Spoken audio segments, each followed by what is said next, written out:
mẹ́fà kí 26 ló wà bẹ́ẹ̀ nísìn ẹ jẹ́ ẹ rí ìka 26 kò ti láìkì ètò yìí náà mẹ́fà ni mo sì rí ó yẹ bá mi turn up ẹ jẹ́ kí n rí 26 gbogbo ata ti wà ń bẹ̀ yẹn ẹ jẹ́ kí n rí 26 yẹn kó pé ẹ ṣé mo dúpẹ́ mo rí pé ẹ ti ń turn up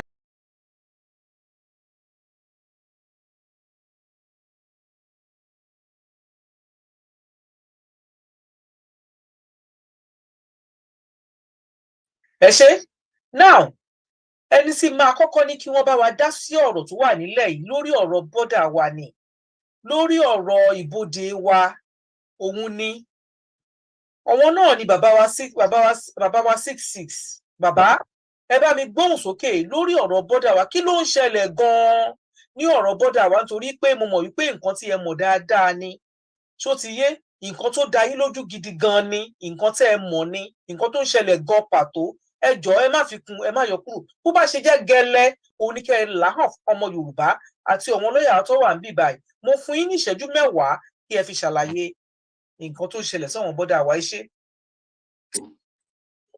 ẹ̀yin màmá mi ẹ ṣé mo dúpẹ́ lọ́pọ̀lọpọ̀ ibi tí a ń lọ jìnnà náírà sí ló pọ̀ àkọ́kọ́ lórí ọ̀rọ̀ bọ́dà wa láti 1991 iṣẹ́ tí àwa ń ṣe ni tó fi dìgbà tí ìjọba tó lọ ti bọ́dà ní 2015 àkọ́kọ́ tẹ́ ẹ bá dé checking point or tẹ́ ẹ bá dé ọ́fíìsì ní Sẹ́mẹ̀ tàbí di Ìrókò tẹ́ ẹ bá bá ogun ọ́fíìsà kan jẹ́ 20 ẹ rí i pé 15 bẹ́ẹ̀ Fúlàní ni wọ́n ipò 5 tó kù àwọn tán jẹ́ ẹ̀yà míì ni wọ́n jọ pin mọ́ wọ́n tí wọ́n sì ní sí ipò kan tó wà tó jẹ́ pò gidi tó àkíyèsí akọ́fẹ́ra wa sí nìyẹn.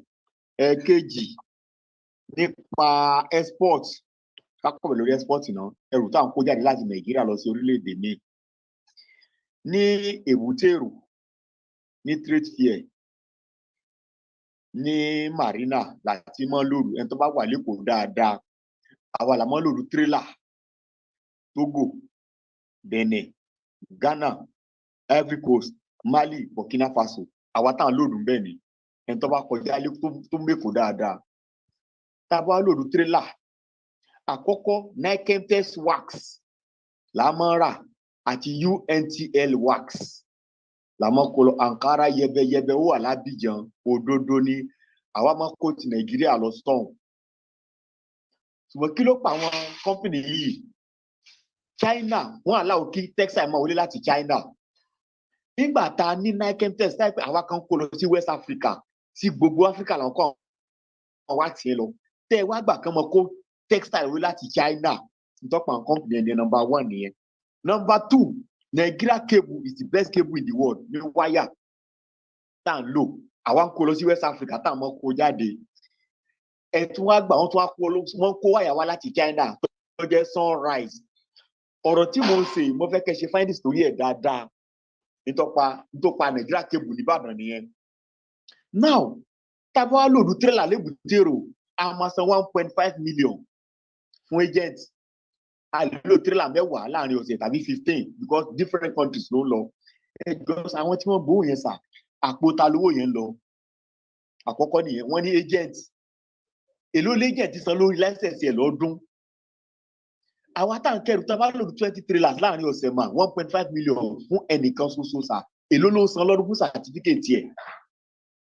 So ní other countries àwọn kẹrù lọ lọ́hùn ẹrù tá a bá kó láti bí lọ sọ́hùn àwọn ni wọ́n sọ pé àwọn ọ̀fẹ́ rù báyìí àwọn ọ̀fẹ́ nǹkan báyìí gbogbo tá a bá lò Nàìjíríà pátá àwọn kó táyà látẹnu ọwá àmọ́ ra paracetamol àmọ́ kó mẹ́rù lọ sọ gbogbo ẹ̀ là ń kó lọ àwọn textile àwọn kó spare parts lọ sọ̀hún tá a máa lò lọ sí West Africa countries tí wọ́n dẹ̀ ń gbà ọ wá létò tí wọ́n ṣe fún ẹrù kọ̀ọ̀kan tẹ máa sanwó duty láti wọlé sọ́dọ̀ wọn lọ́hùn. Náà ibi tí mo lọ gangan ní kọ́rọ̀ mi máa pọ̀ jù rice tá à ń kó wọlé láti Kútọ̀nù sà ẹjọ́ sà Thailand ní gbogbo Africa ti lọ ra rice Thailand gbogbo West ibẹ̀ láti lọ ra rice kí ló dé tí rice cheap ní Kútọ̀nù Togo ju Nàìjíríà lọ gbogbo wa tí a ti wà ní èrí bí fàyàwọ́ náà ń pe rice fàyàwọ́ níbẹ̀ ó dẹ̀ ń wọlé kí ló dé tó cheap ní Togo ní Kútọ̀nù point àkọ́kọ́ ni tẹ́ ẹ bá ti kọ́ ẹrù dé Togo sà duty wọn cheap ju tiwa lọ́nbì kí ló fà tán fi gbówó lé rice ní Nàìjíríà ní bọ́dà ní port Nàìjíríà tẹ́ẹ̀lì gbé rice wọlé àwọn èèyàn kí àkàn kọ́ rice lọ Togo kan ṣe ń fàyàwọ́ wọlé sí Nàìjíríà ó pé wọn torí pé ẹrù wọn á jáde lásìkò now lẹ́ni tí mo sọ fún yín sà wọ́n ní rice contraband ní rice mélòó ní Nàìjíríà ń gbìn ẹ ṣe lé ní ìjà alẹ́ gbé rice tó máa ká wa that's number one local rice ó yàtọ̀ sí imported rice ní Nàìjíríà lé ní sà local rice is 32,000 naira tí imported rice jẹ́ 30,000 naira àkọ́kọ́ nù èkejì láti bọ́dà dé Sango 6,000 wọ́n gbé báàgì rice kan wọ́n dẹ̀ ní contraband ni tó dẹ̀ ń wọlé lójoojúmọ́ ọ̀rọ̀ tí mo sọ yìí mo fẹ́ kẹ́ lọ sí Sango lọ́jà Sango kẹ́ confam láti Sango wá sẹ́kọ̀ọ́ is 2,000 which make 8,000 naira per bag ẹjọ́ sà àwọn oníyàn gbowó yẹn sà ẹ̀dẹ̀ ní contraband ni ẹjọ́ oúnjẹ téèyàn ò ní tẹ́ ẹ̀ lè sọ di contraband tẹ́ ẹ̀ lè pè èyí tí ò lè wọlé sí Nàìjíríà ní ta bá ní like textile cable àtàwọn nǹkan kọ̀ọ̀kan tá à ń ṣe bẹ̀ ráìsì kì í ṣe contraband ẹ pé contraband àwọn custom gba 8,000 lórí báàgì láti wọlé sà èló náà ta ráìsì gangan ní Kútọ́nù mà wọ́n fi gba 8,000 wọlé mo fẹ́ kẹ́ ẹ ṣèwádìí lórí ọ̀rọ̀ tí mo sọ yìí o wọ́n ní wọ́n pé babarọ́ ni o so fún ìdí èyí wọ́n ti wá dá 17 checking point sílẹ̀ láti Ìdíròkò dé Sango 17 checking point kankan máa gba 1 million lórí ẹrù tẹ́ bá lòdì sà ẹ jọ tí èèyàn bá gbé tírélà dé bọ́dà tó san 10 million fún ìjọba ẹ mọ́ bínú ṣé ìjọba ò ní jèrè 1 million ẹ ṣàjẹ́ èló ta ló ń gba owó yẹn àpò ta ló ń lọ so ìyẹn ń bẹ̀ yẹn 8,000 per bag ṣé tí ẹ bá gbé ráìsì wá sí bọ́dà tán ní òkè yín tẹ́ ẹ lọ rajà ẹ wá mọ̀ ṣe díùtù yín ní 2,000 per bag kẹ́ mọ̀ sanwó sápò ìjọba ṣé ìjọba ò ní rówó ẹ wá lẹ fẹ́ nìkan ní license ìgbà tí wọ́n ti bọ́dà 2019 tí wọ́n ti bọ́dà Dangote ń kó ráìsì wọlé ẹrù Dangote ń wọlé ó ń kó tòmẹ́tò wọlé ó ń kó nǹkan wọlé bẹ́ẹ̀ àwọn yòókù wọn jẹ́ ká kẹ́rù wọlé kí ló dé tó ṣe rí bẹ́ẹ̀ we are not organized Dangote ní license ó lọ kó tírélà mẹ́wàá wọlé which is 30 tons that is ṣírò by 10 now èèyàn 2,000 fẹ́ lọ rajà wọ́n fẹ́ ra 10 bags or 20 bags wọ́n fẹ́ kó wọlé ẹnì kan san 2,000 èló ni Dangote san fún ìjọba èló làwọn yẹn máa san fún ìjọba lójoojúmọ́ millions of bags of rice is coming to Nigeria every blessed day but ìgbòlówó yẹn ń wọ̀ lọ sàmọ́ ẹjọ́ jẹ́ ká wá tó kò jẹ́ bí ó ṣe jẹ́ kọ́rọ̀ mi máa lọ pọ̀ jù ṣe é ráwọn iléeṣẹ́ tí wọ́n ṣe kan ní Nàìjíríà like Niketex ti ṣubú UNTL ó ti ṣubú Nigeria cable wire nìbàdàn ẹ lọ bèrè dáadáa wọ́n ti ṣubú torí pé China ti kó cable wọlé wọ́n dẹ̀ ṣe duty ní Nigerian port wọ́n gbàgbé pé Nigeria cable ó employ àwọn èèyàn Niketex ó employ àwọn èèyàn UNTL ó employ àwọn èèyàn so in the 90s let's say 91 to 95 a lè ra ọjà more than 50 million sínú trailer tó jẹ́ wax ẹjọ à ń kó lọ à ń kó jáde that is export ta ló ń gbowó yẹn a sì wá títí wọn lẹ́jẹ̀ntì ló ń gbowó sá ọ̀dà èló ló bọ́ sápò ìjọba àárín kankan o settlement náà fi ń ṣe ọ̀nà lọ so ẹjọ pẹ̀lú ògo Ọlọ́run tá a bá dórílẹ̀-èdè wa ọ̀ tó bá lè látúnṣe lásìkò yìí ká tètè máa ṣe ráìsì tó ń wọlé tí wọ́n gba 8,000 ẹjọ tá a bá lè ṣe tán máa fi gba ojú bọ́dà láti máa ṣe duty ok ẹni ká mọ́ kó mọ́tò wọlé pé mọ́tò 1990 contraband ni pé ẹ̀fẹ́ ní Nàìjíríà ẹjọ́ Camry ó wà lórí ọjà Golf 2 1986 model ni ó wà lórí ọjà ibo ló gbà wọlé ẹ̀dẹ̀ ní contraband ni pé ẹ̀fẹ́ ẹ jẹ́ ká jókòó ká sọ̀rọ̀ lórí bọ́dà wa Ọlọ́run fún wa ṣe òòlù àgbò wa kò ní gbé ọ̀dàlẹ̀ mo dákẹ́ ná ẹ ṣeun. so ẹ ṣé mo dúpẹ́ brọ́dà wa ẹ rí bí ọ̀rọ̀ lẹ́gbọ́n yẹn o gbogbo ẹ̀yin aráalé ẹ̀yin màmá wa àti bàbá wa ẹ̀yin lọ́ọ̀yà wa tí ẹ wà níbí ẹ̀yin òmòye wa tí ẹ gbọ́ ọ̀rọ̀ tí ẹ dẹ̀ ìlú méjì lẹ wà báyìí ẹ jẹ́ kí a kọ́kọ́ lọ sí ìlú Amẹ́ríkà mọ́mì wa Fáṣakin ẹ jọ̀ọ́ mà ní ìlú tí ẹ wà yẹn pẹ̀lú gbogbo nǹkan tí brọ́dà wa tó sọ sílẹ̀ yìí àti ìmọ̀ tẹ́yin ní nílùú tí ẹ wà yẹn kí ni wọ́n ṣe ń ṣe ibẹ̀ kí ni ẹ jẹ́ ká tiẹ̀ kọ́kọ́ sọ̀rọ̀ lórí rice yẹn ṣe wọn pé essential commodity ni rice kò sí ẹni tí kì í jẹ rice kò sí ìlú tí kì í wọ́n tí kì í jẹ rice, kò sí ìlú náà. Kí ni wọ́n ṣe ń ṣe ọ̀rọ̀ bọ́dà wọn lọ́hùn àti pé báwo ni rice ṣe wọ́n tó ní ìlú Amẹ́ríkà? Ẹ bá mi gbóhùn sókè mà. Ẹ tí hàn mí tara yín mà. Okay, mo rí. Ẹ ṣé mà. Ẹ ṣé ìyá wa. Ẹ mọ̀ wípé wọ́n ní báyìí là ń ṣe nílé wa, wíwọ ibòmíràn ni. Bí wọ́n ṣe ń ṣe ìjọba tiwọn ní Nàìjíríà, ó yàtọ̀ sí báwọn civilized countries ṣe ń ṣe developing country àbí wọ́n ṣe ka Nàìjíríà sí bí third world country. Bóyá yẹn ni ó ń fa gbogbo nǹkan tí ò yẹ kó mú wàhálà lọ́wọ́. America is well structured. Wọ́n mọ àwọn nǹkan tí ó jẹ́ bíi contraband, wọ́n mọ àwọn nǹkan tó lè pass through borders, wọ́n mọ àwọn nǹkan tó jẹ́ pé tó bá pass through wọ́n mọ taxes náà máa fi sí orí ẹ̀. Taxes yẹn ò dẹ̀ kí ń lọ sí àpò individual. But having said that, náà gbogbo ibi náà ti ń kó adìyẹ alẹ́. Kò síbi tí àwọn èèyàn tó wà fraudulent tí ò sí. Kò síbi tó jẹ́ pé àwọn kan ò ní fẹ́ jẹ ju àwọn tó kù náà lọ. Bẹ̀tẹ̀ ohun tó jẹ́ ìyàtọ̀ láàrin Amẹ́ríkà àti Nàìjíríà ni ìgbófinró. Òfin Amẹ́ríkà kò ya ẹnìkan sọ́tọ̀. Bó bá jẹ́ olórí orílẹ̀-èdè ló rúfin, á fojú ba ẹjọ́.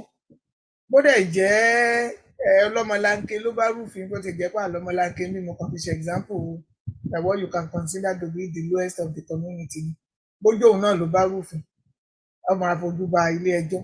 Kò dẹ̀ kí ń ṣe pé wọ́n máa fi ẹjọ́ yẹn ṣègbè pé nítorí pé ẹnìkan jẹ́ president bákan kan náà ṣe máa dájọ́ tiẹ̀, ẹnìkan jẹ́ laborer bákan kan ni wọ́n ṣe máa dá ẹjọ́ tiẹ̀. So ìyẹn jẹ́ kí nǹkan kó máa lọ létòlétò.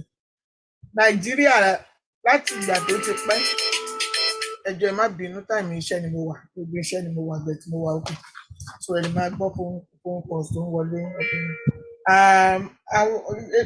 Ìlú tí ò bá ti gbé òfin ró, kò sí nǹkan tí ò lè ṣẹlẹ̀ ńbẹ̀.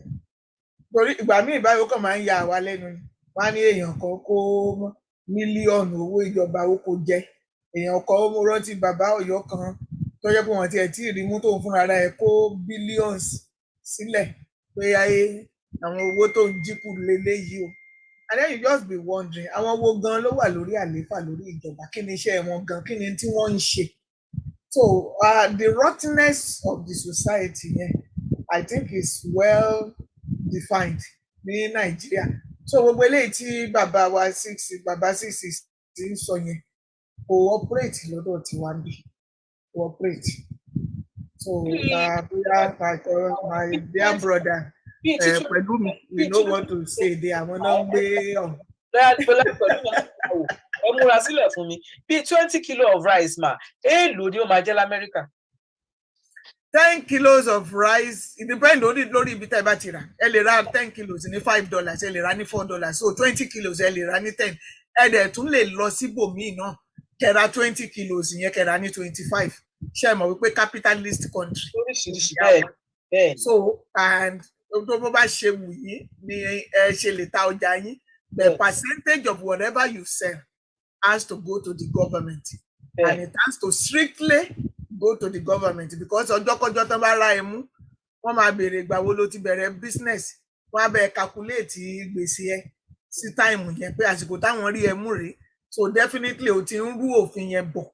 So tí ó dẹ̀ sí wípé èmi ni mo mọ president àná rí, President Clinton àbúrò ẹ̀ ni mí. President Clinton gan tó bá mọ̀ ẹ́ á gbójú ẹ̀ pamọ́ ni pé kó má dárúkọ òun o, torí tó bá dá sí òun gan tún máa dáràn. Understand? Bó ṣe máa bí. Ẹ máa wà, mo sì ń bọ̀ lọ́dọ̀ yín padà ná. Lọ́yà pẹ̀lú mi, lọ́yà mi tó mòye ọ̀rọ̀ lẹ ti gbọ́ yẹn. Mo mọ̀ pé nígbà kan kì í tí ẹ ṣe nígbà kan wọ́n ń sọ wípé ní òkèèrè lọ́hùn-ún, ní àrẹ̀wá lọ́hùn-ún, wọ́n ṣí bọ́dà sílẹ̀ ni. Mo gbọ́ wípé rice tó bá gbà lọ́dọ̀ wa níbí báyìí, tó bá gbà lọ́dọ̀ wa ní south, ọ̀dọ̀ wọn lọ́hùn ló ń kó lọ. Rice dẹ̀ ó tàfàlà lọ́dọ̀ wọ́n tẹ̀ tún ṣe privilege bí nǹkan kan tí wọ́n ṣàtòtọ́ ní rice kan tó wá fún àwọn èèyàn tó ń ṣe gbogbo ẹ̀. Rice ó torí mọ̀ pàbùjá lẹ́wà. Ẹjọ́ èèlò ni bag of rice lọ́dọ̀ yín báyìí nísìn ní Àbújá? Kọ́kọ́ dá mi lóhùn question yẹn náà. Omit ara yín o. ẹ lè má mọ iye tó ń tà torí ẹ̀ kí n lọ sọ́jà ẹ ní mọ̀ ná kò ń ṣèpè. ẹ ṣé mo dúpẹ́ ó tẹ̀ tọ́jọ́ mẹ́ta. I'm glad to be here, ma. ẹ ṣe. Honestly, tẹ́ bá sọ̀rọ̀ nípa oye tó ń ta rice mi mọ́ torí mi ra báàgì mi ra rice. Ok, bọ́dà ẹ ṣé lóòótọ́ ni wọ́n ṣí bọ́dà sílẹ̀ lọ́wọ́n ilẹ̀ north yẹn tó yẹ pé nǹkan ń wọlé lọ́tún lósì fún wọn ni. ṣé rí ọ̀rọ̀ tí ọ̀gá wa sọ 66 àti ọ̀rọ̀ tí mọ́mí sọ láti state, these are very, very vital issues. But nǹkan tá a gbọ́dọ̀ recognize as a major problem ní Nigeria ni wípé over a very long period of time, Nigeria develop àwọn èèyàn, Nigeria grow àwọn èèyàn, ṣùgbọ́n Nigeria will grow institutions. And because of that reason, gbogbo system wa ó dàbẹ̀ ní pé ó corrupt. Now, tẹ́ bá rí gbogbo àlàyé tí wọ́n ṣe nípa ọ̀rọ̀ custom, ọ̀rọ̀ àwọn tó ń gbowó lójú ọ̀nà àti ọ̀rọ̀ àwọn borders ẹ̀. Nígbà tí Buhari wà níjọba, bó ṣe wọ́n declare wọ́n close gbogbo borders, I mean for security reasons. But despite that, àwọn tí wọ́n mọ̀wé ara wọn, because wọ́n feel wípé kò sí wọ́n ju I mean ìjọba lọ, wọ́n àwé ara wọn in the northern axis. But in the southern axis, wọ́n find it difficult, but they jẹ́ pé àwọn kan confirm pé despite the closure, pé àwọn tó ń smuggle nǹkan wọ́n smuggle ẹ̀.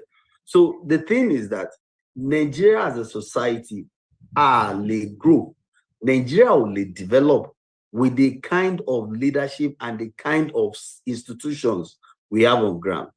Until our institutions ever grow to a level where the institutions can checkmate. I mean, think about it. Only there's President Tinubu. Ola, there'll be another person. Money discussion lónìí pẹ̀lú àwọn kan nígbà tó sọ wípé Tinubu máa yọ EFCC chairman Magu. Ó dẹ̀ yọ, ó suspended. But the truth is, the problem is not essentially about individuals.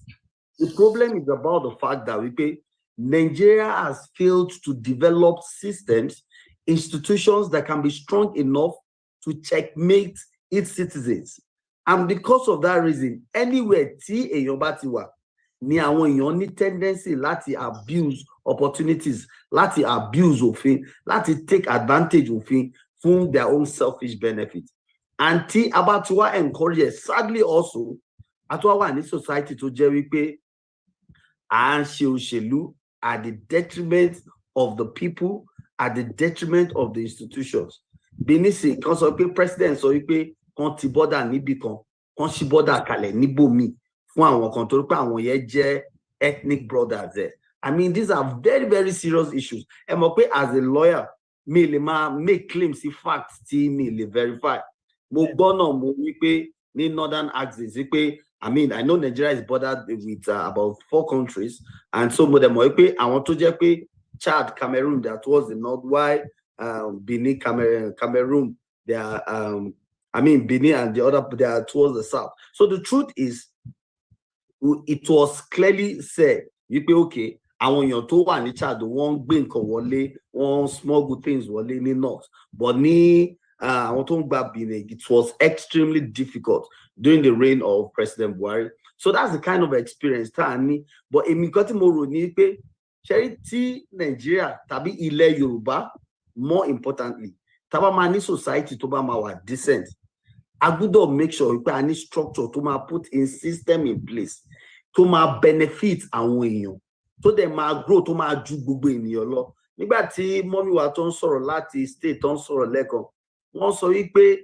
tẹ́nibọ̀dì bá rú òfin àbí tó bá tàpá sí òfin, ẹnikẹ́ni tó bá jẹ́, ẹ wo nǹkan tó ṣẹlẹ̀ sí ìkànnà àwọn olóṣèlú ńlá láti Nàìjíríà ní UK lórí ọ̀rọ̀ organ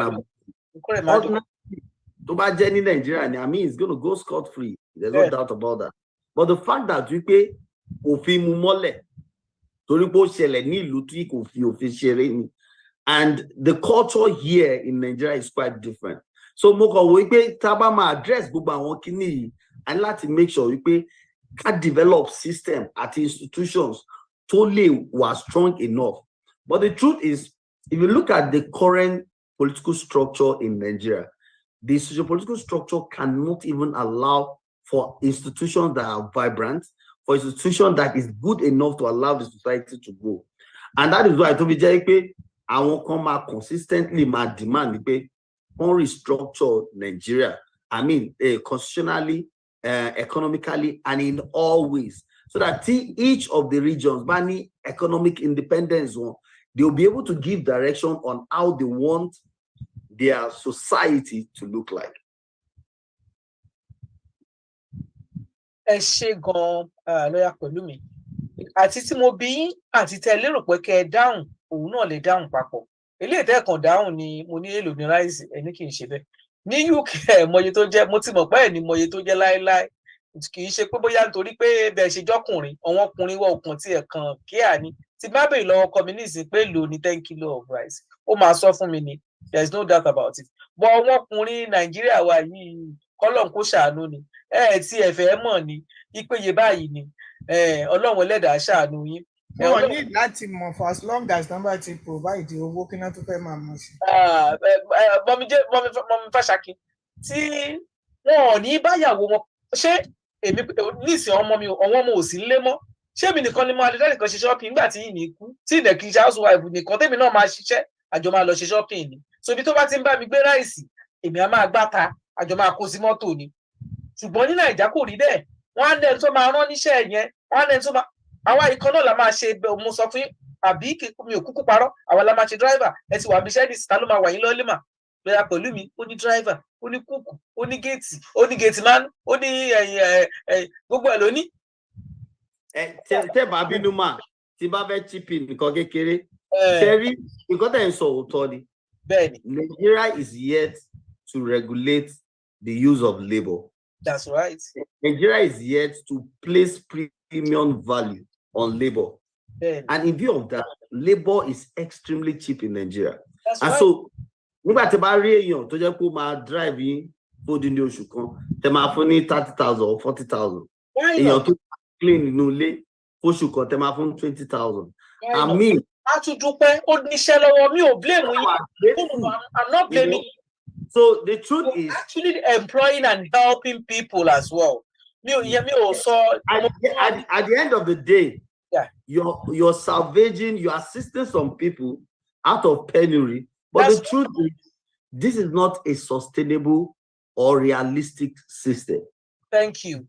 A system that is impoverishing some people, and that is why the rich person will be becoming richer and the poor poorer. Until Tabale form, I mean, close to equilibrium, a society where people can earn decent living. In Nigeria alone, area of any filling station in Lepo, could see insurance, could see anything, and then about 20,000, 30,000 low shoe. In Nigeria. But I mean, these people are doing it because they've got no. So, and Tori, so any lot to recognize cultural cultural difference, labor differences, and all of that. So I want to struggle. Ẹ má ẹ̀ka kúrò ní nǹkan tá à ń sọ. Ó yé mi, gbogbo nǹkan tẹ́ ń sọ yẹn, mo ń sọ ní bí àwa ṣe wà ń bí. Mo ní mi ò expect kẹ́ ẹ mọ̀. Nǹkan kan náà lájọ ń sọ. Ṣó ti yé yín pé because there's people doing it for you. Àwa là ń ṣe fúnra wa, so we know. Nǹkan tí mò ń try láti sọ nìyẹn. Okay, ó lẹ sọ nípa ọ̀rọ̀ salary yẹn. Ṣé wọ́n lè live lórí iye yẹn? Wọn ò lè live lórí ẹ̀ bọ̀. Wọ́n ní tọ́rọ́ tó yá ó sàn ju kú sísì tó pẹ́ lọ. Tó bá wà nílé wọn 30,000 tó ń gbà 20,000 tó ń gbà yẹn wọn ò ní ìgbà. Òun lẹ́sọ̀ tọ́rọ̀ náà lẹ́dẹ̀ sọ mo ṣe sọ lórí program tí bàtà ṣe last. Bàbá kọ́mi tó wà níbí báyìí. Ìkan nínú àwọn tó jẹ èèyàn ńlá pé rẹpẹtẹ ní ìlú Nàìjíríà ló ti sọ fún mi tipẹ́ ni bẹ́ẹ̀ bí over 10 years ago. Ó ní the line, the rope between the rich and the poor has been snapped, has been cut. So the richer will be richer, the poor will never go up. And they be poor. Only so, kò sí ní wọn limit because the rope has been cut. Òótọ́ dẹ̀ ni. Òótọ́ ni. Kò dẹ̀ jẹ́ kó rí bẹ́ẹ̀. Kò jẹ́ kó rí bẹ́ẹ̀. Ìlú yìí, ìlú tó sàn fún wàrà àti oyin ni. Àwọn olóṣèlú kan wọ́n wá kó owó yẹn wọ́n á máa fi ṣe nǹkan tó wù wọ́n, àwọn aráàlú á máa jẹ ìyà. Kò jẹ́ kó rí bẹ́ẹ̀. Tọ́wọn ọmọ bá jáde school, kò síṣẹ́, kò sówó, àwọn tó ríṣẹ́ òrò wọn ò rí nǹkan kan gbà. Mo ń gbọ́ nísìnyí tí wọ́n ń sọ nípa Emefiele, ìyá wa, ẹni tó wà ní Nàìjíríà la máa tún ti eléyìí sí lọ́dọ̀, tí wọ́n ń sọ iye tí wọ́n bá nínú ilé ẹ̀. Lọ́yà Pẹ̀lúmi, ẹ bá mi sọ fọ́mọ Yorùbá tẹ́ bá ti gbọ́ news yẹn. Ẹ jọ̀ọ́ kí lọ́ọ̀yà Pẹ̀lúmi tó come up, mo fẹ́ sọ̀rọ̀ nípa bọ́dà. Okay ma, ẹ ṣé. Wọ́n sọ pé wọ́n ti àwọn bọ́dà kan, wọ́n ṣí àwọn bọ́dà kan. It depends on what we are looking at as borders.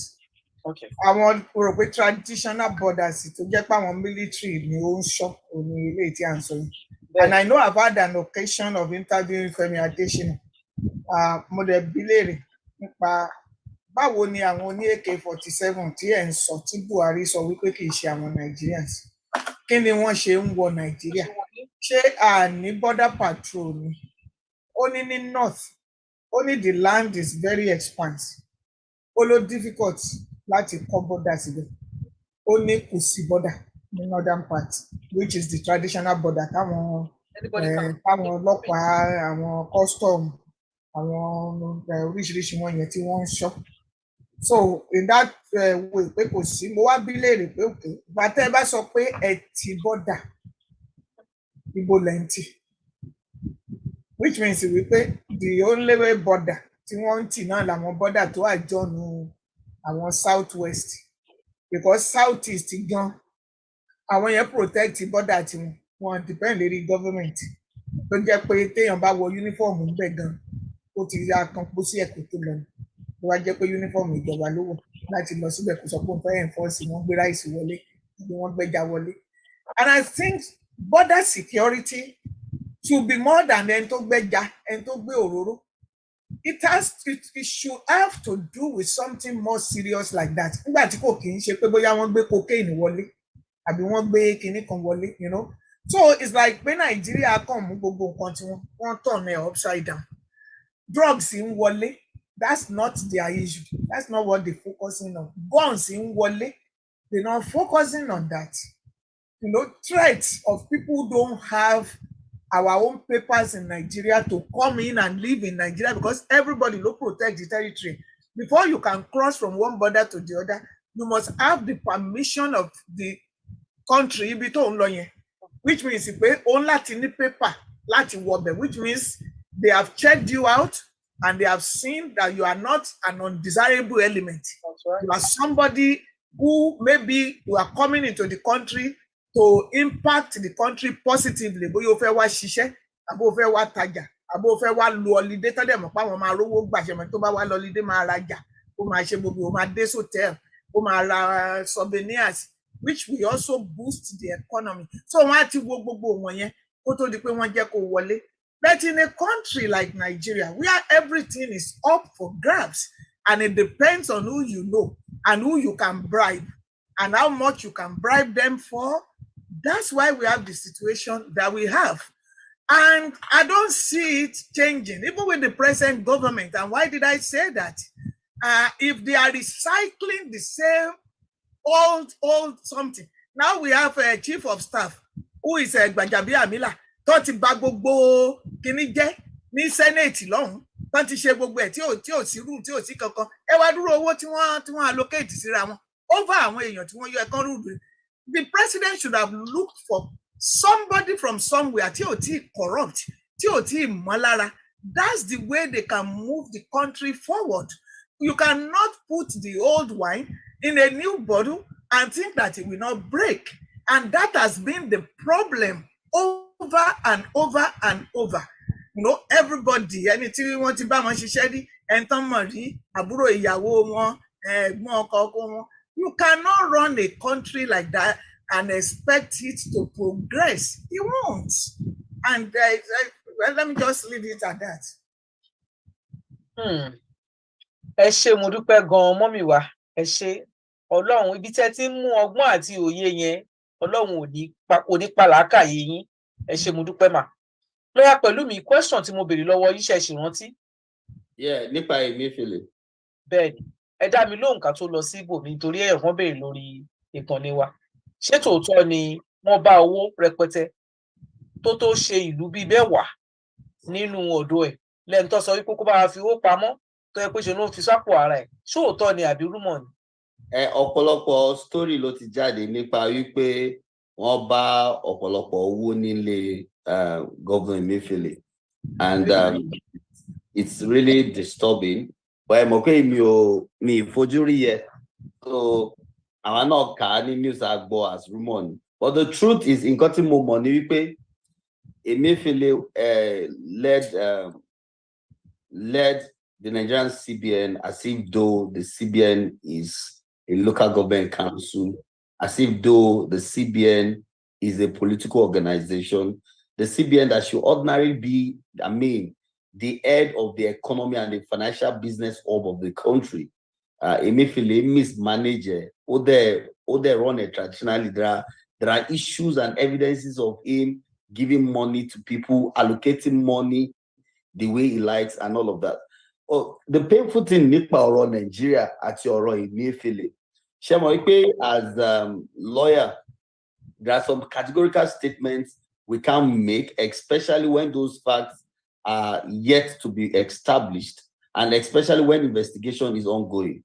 But tá bá wo gbogbo nǹkan tó ṣẹlẹ̀ àti àwọn nǹkan tá ti gbọ́ nípa ọ̀rọ̀ Emefiele àti èyí tí a rí, a kò wò pé gẹ́gẹ́ bí ọ̀rọ̀ tá ti ń sọ, tí Nàìjíríà bá fẹ́ dá, a ní láti gbogbo nǹkan kọ́ ní òṣèlú, a ní láti máa engage àwọn responsible people with clean record láti lead vital positions ní ẹmọ wọ́n sọ̀rọ̀ chief of staff ń sìn, the president bá jẹ́ olóṣèlú, the chief of staff should be a professional person, should be someone who is a technocrat, should be someone who has his record very clean, who has not gotten his name soiled in politics, and I should be someone who will not just come in to start playing politics with the developmental programs of the country.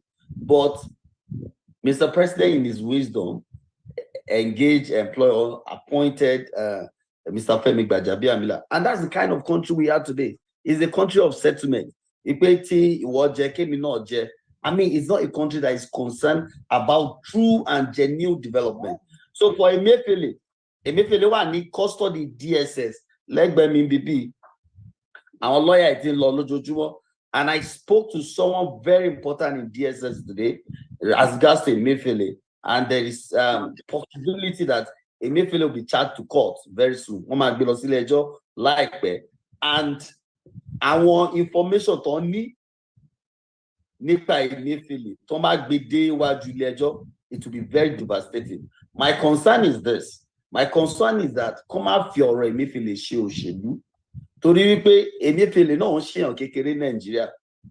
He controls large resources. Àwọn èyí tó rí kọ́ là ń sọ, àwọn èyí tó lè rí.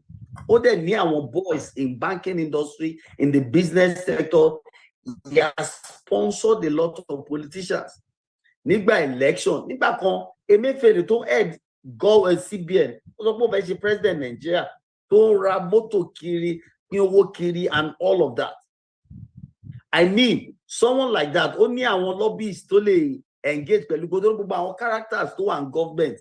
At the end of the day, ikú wọn no more. There's no morality, there's no decency in governance. So I just hope and pray wípé ọ̀rọ̀ Emefiele wọn kàn ní jù sábẹ́ bed at the end of the day. Ṣé rí bẹ́ẹ̀ ṣe ń sọ yẹn, I don't know, mo ṣe ń feel wípé but why? Kí ló dé? Ẹjọ́ ìyá wa. Ẹ fún mi ní 1 minute ma. Mo fẹ́ kẹ́ sọ̀rọ̀ lórí ọ̀rọ̀ yẹn náà. Torí pé tó bá ṣẹlẹ̀ ní ìlú ibi tẹ́ wà yẹn, kí lẹ lérò pé máa ṣẹlẹ̀? Ẹ jẹ́ mo kàn fẹ́ fún mi 1 minute kí n sáré sọ̀rọ̀ wípé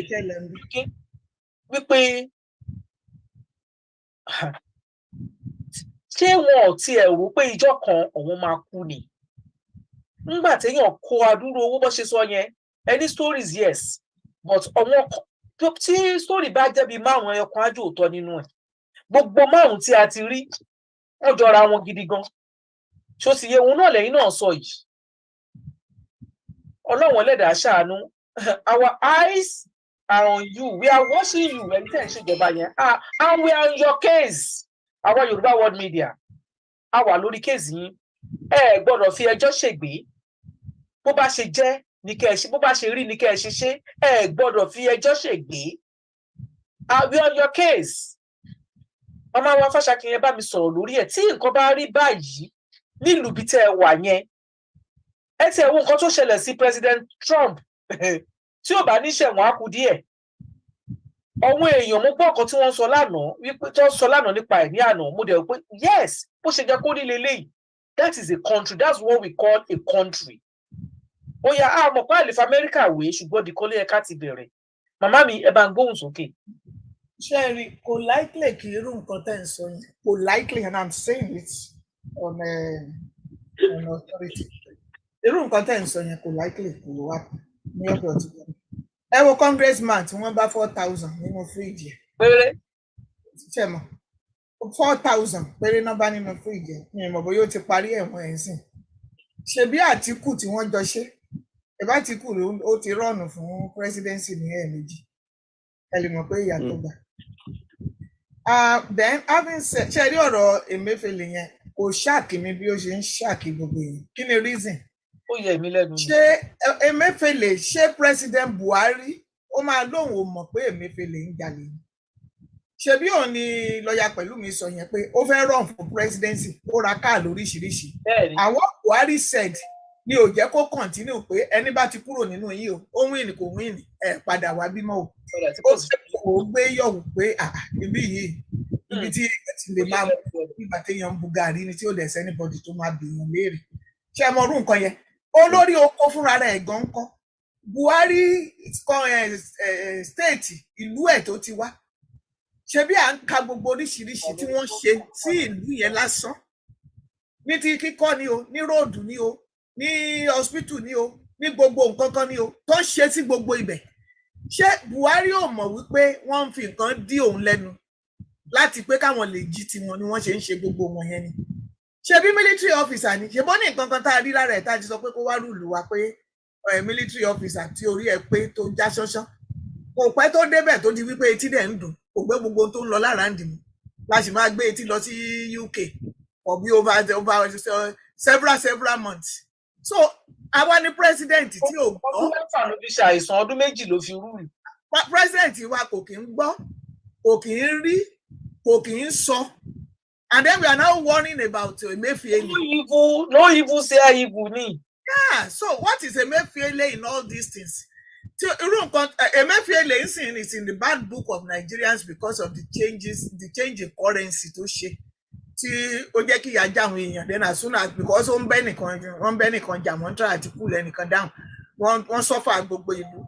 And I don't see anybody suing the government for those who died in the course of that currency change. Everybody kan dákẹ́ náà ni, you know.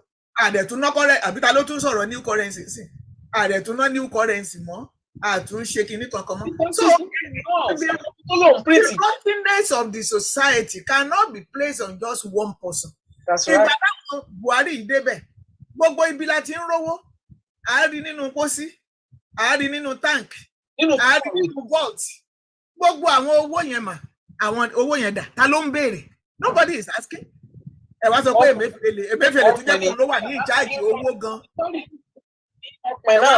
Emefiele kó owó. Ṣé tó Emefiele ò bá kó owó sókúta lẹ fẹ́ kókó ni? Àbí ráìsì lẹ fẹ́ kó lóòdù sínú ilé? Ṣé kò lẹ pèsè díẹ̀? Àárín owó ló wà. Ráìsì á máa kó ráìsì. Ẹni tí ò sí láàárín owó gan-an, dọ́gbọ́dọ́gbọ́ owó ni. Ṣé bọ́ọ̀ ni ìyàwó president wa ìbáyìí tó lọ sí church tó sọ wípé àwọn bá jẹ́ tówó, àwọn ní owó. Kì í ṣe torí owó làwọn ṣe run fún presidency. Kò parọ́. And nobody is asking where there has to be a 0.0 for everything in life. That's right. I mean, at the point that you guys entered into politics, èló ló wà nínú àkáǹtì yín. Ìgbà tí ọkọ ṣe senator, èló lẹ acquire. Ìgbà tí ìyàwó ṣe senator, èló lẹ acquire. At the point then run for presidency, èló lẹ acquire.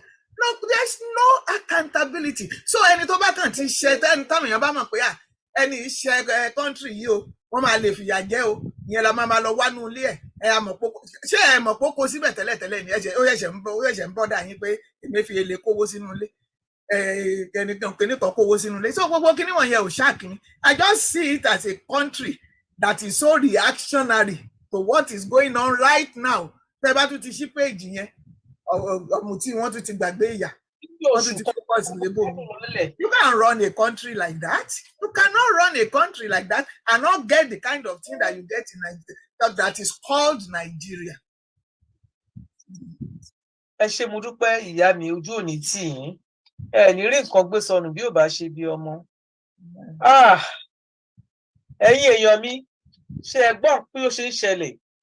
Ẹ máa bá mi ju like, ẹ máa bá mi praise àwọn ìyá mi àti bàbá mi tó wà níbí báyìí.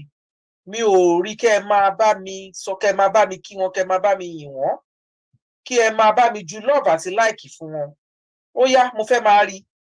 Ẹ ṣé, mo fẹ́ máa rí. Ẹ kú ìjókòó. Ẹ bá wa sẹ́mi mu díẹ̀ kí a fi lọ sí ẹ̀ka àpolówó ká tún fi padà. Kó tó nípa lọ sí ẹ̀ka àpolówó yẹn, tí a bá padà dé, ẹnjìníà wa ẹ rẹ́dì ká lọ sí ẹ̀ka àpolówó. Tí a bá padà dé mà sà, nǹkan tá a fẹ́ lọ sórí ẹ̀ ní ọ̀rọ̀ VAT wa. VAT tí wọ́n fẹ́ tí wọ́n ń sọ nípa ẹ̀ lọ́wọ́ báyìí. Ó ti yé yín nǹkan tí mò ń sọ. Mo máa béèrè àwọn question lórí ẹ̀. Wọ́n ní àwọn amendment kan, kí ló ṣe ń sọ Yorùbá, tí wọ́n ṣe àwọn àfikún àti àyọkúrò kan tí wọ́n ṣe lórí VAT tí wọ́n ti nílẹ̀ tẹ́lẹ̀tẹ́lẹ̀. Màá fẹ́ kí lọ́ọ̀yà Pẹ̀lúmi kó bá wa tan ìmọ́lẹ̀ sí, then kí lọ́ọ̀yà Fáṣakin kó bá mi fi kún ọ̀rọ̀ wọn náà. Ẹnjìníà wa tí ẹ bá rẹ́dì, ẹ jẹ́ ká lọ sí ẹ̀ka àpolówó wa ká fi padà wá sí orí ètò kí àwọn àlejò wa kó fi ṣẹ́ mi mu. Ẹ ṣé. Okay. Ẹ̀ka ìpolówó. Intro wa.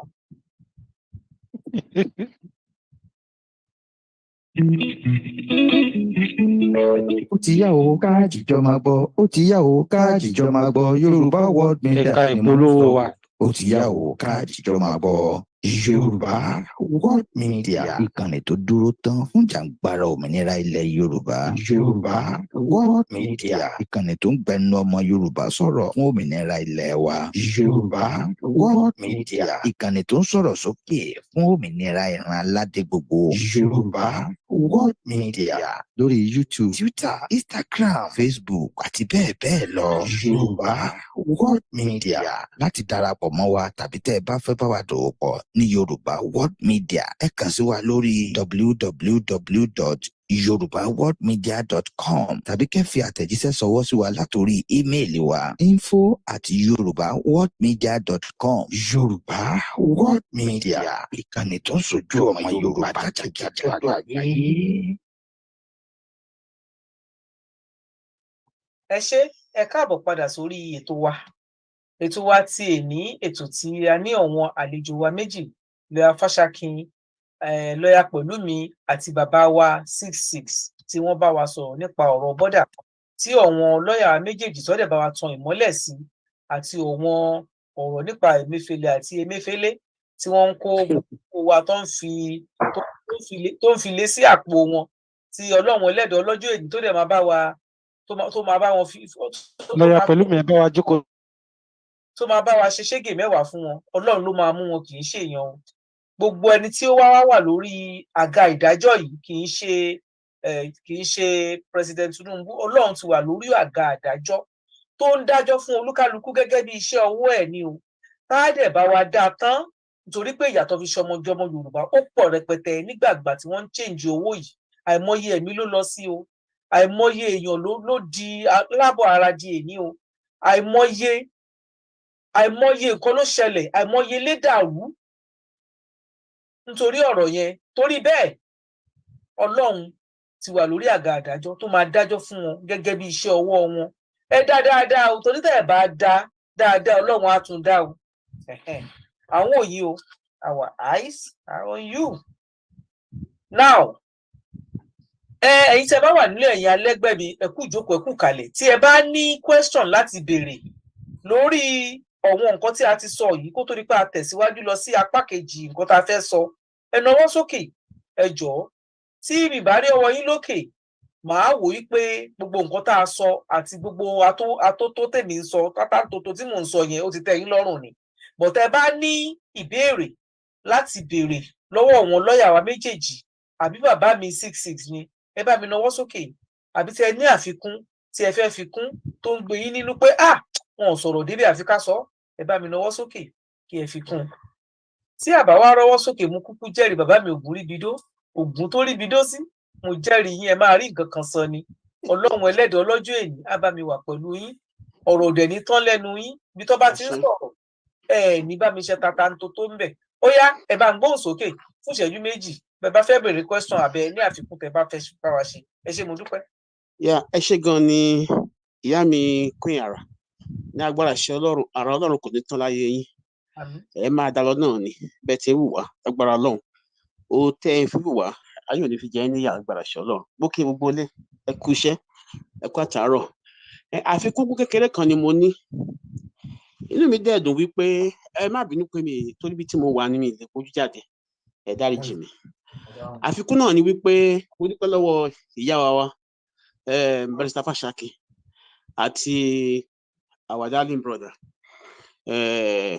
ṣe rí gbogbo ẹni tó bá ń gbọ́ wa pátápátá tó bá ń fi ojú àbùkù wo Emefiele a jẹ́ pé wọ́n mọ àwọn kan tó wà fún Nàìjíríà ṣe rí tí ìjọba kan bá ti dé wọ́n máa wá scapegoat tó máa fi gain popularity kí gbogbo àgbáyé lè rẹ́kọ̀ pẹ̀lú wọn tá a bá wo nígbà tí Ọbásanjọ́ dé ìjọba wọ́n pìkọ̀ ní Abacha wọ́n ṣe báṣabàṣa ó kówó lọ sókè òkun ó ṣègbọ́ ṣẹ̀yìn tá a bá dẹ̀ wo history Nàìjíríà gbogbo àwọn tó ń ṣe ìjọba pápátá during the military era ló jẹ́ pé purpose northerners àti àwọn tó ràn wọn níṣẹ́ láwọn big country náà máa ń serve gbogbo wọn náà máa ń store owó sí gbogbo àgbáyé tó máa kó gbogbo owó Nàìjíríà jáde àti ìgbà tí Nàìjíríà ti wà bó ṣe ń lọ nìyẹn so wọ́n mọ̀ọ́mọ̀ pick on Abacha láti fi ṣe scapegoat so that popularity á lè wà fún ìjọba ìjọba Ọbásanjọ́ tá a bá wọ nǹkan tó happen náà nígbà tí Buhari bọ́ síbẹ̀ ẹni kí wọ́n pick on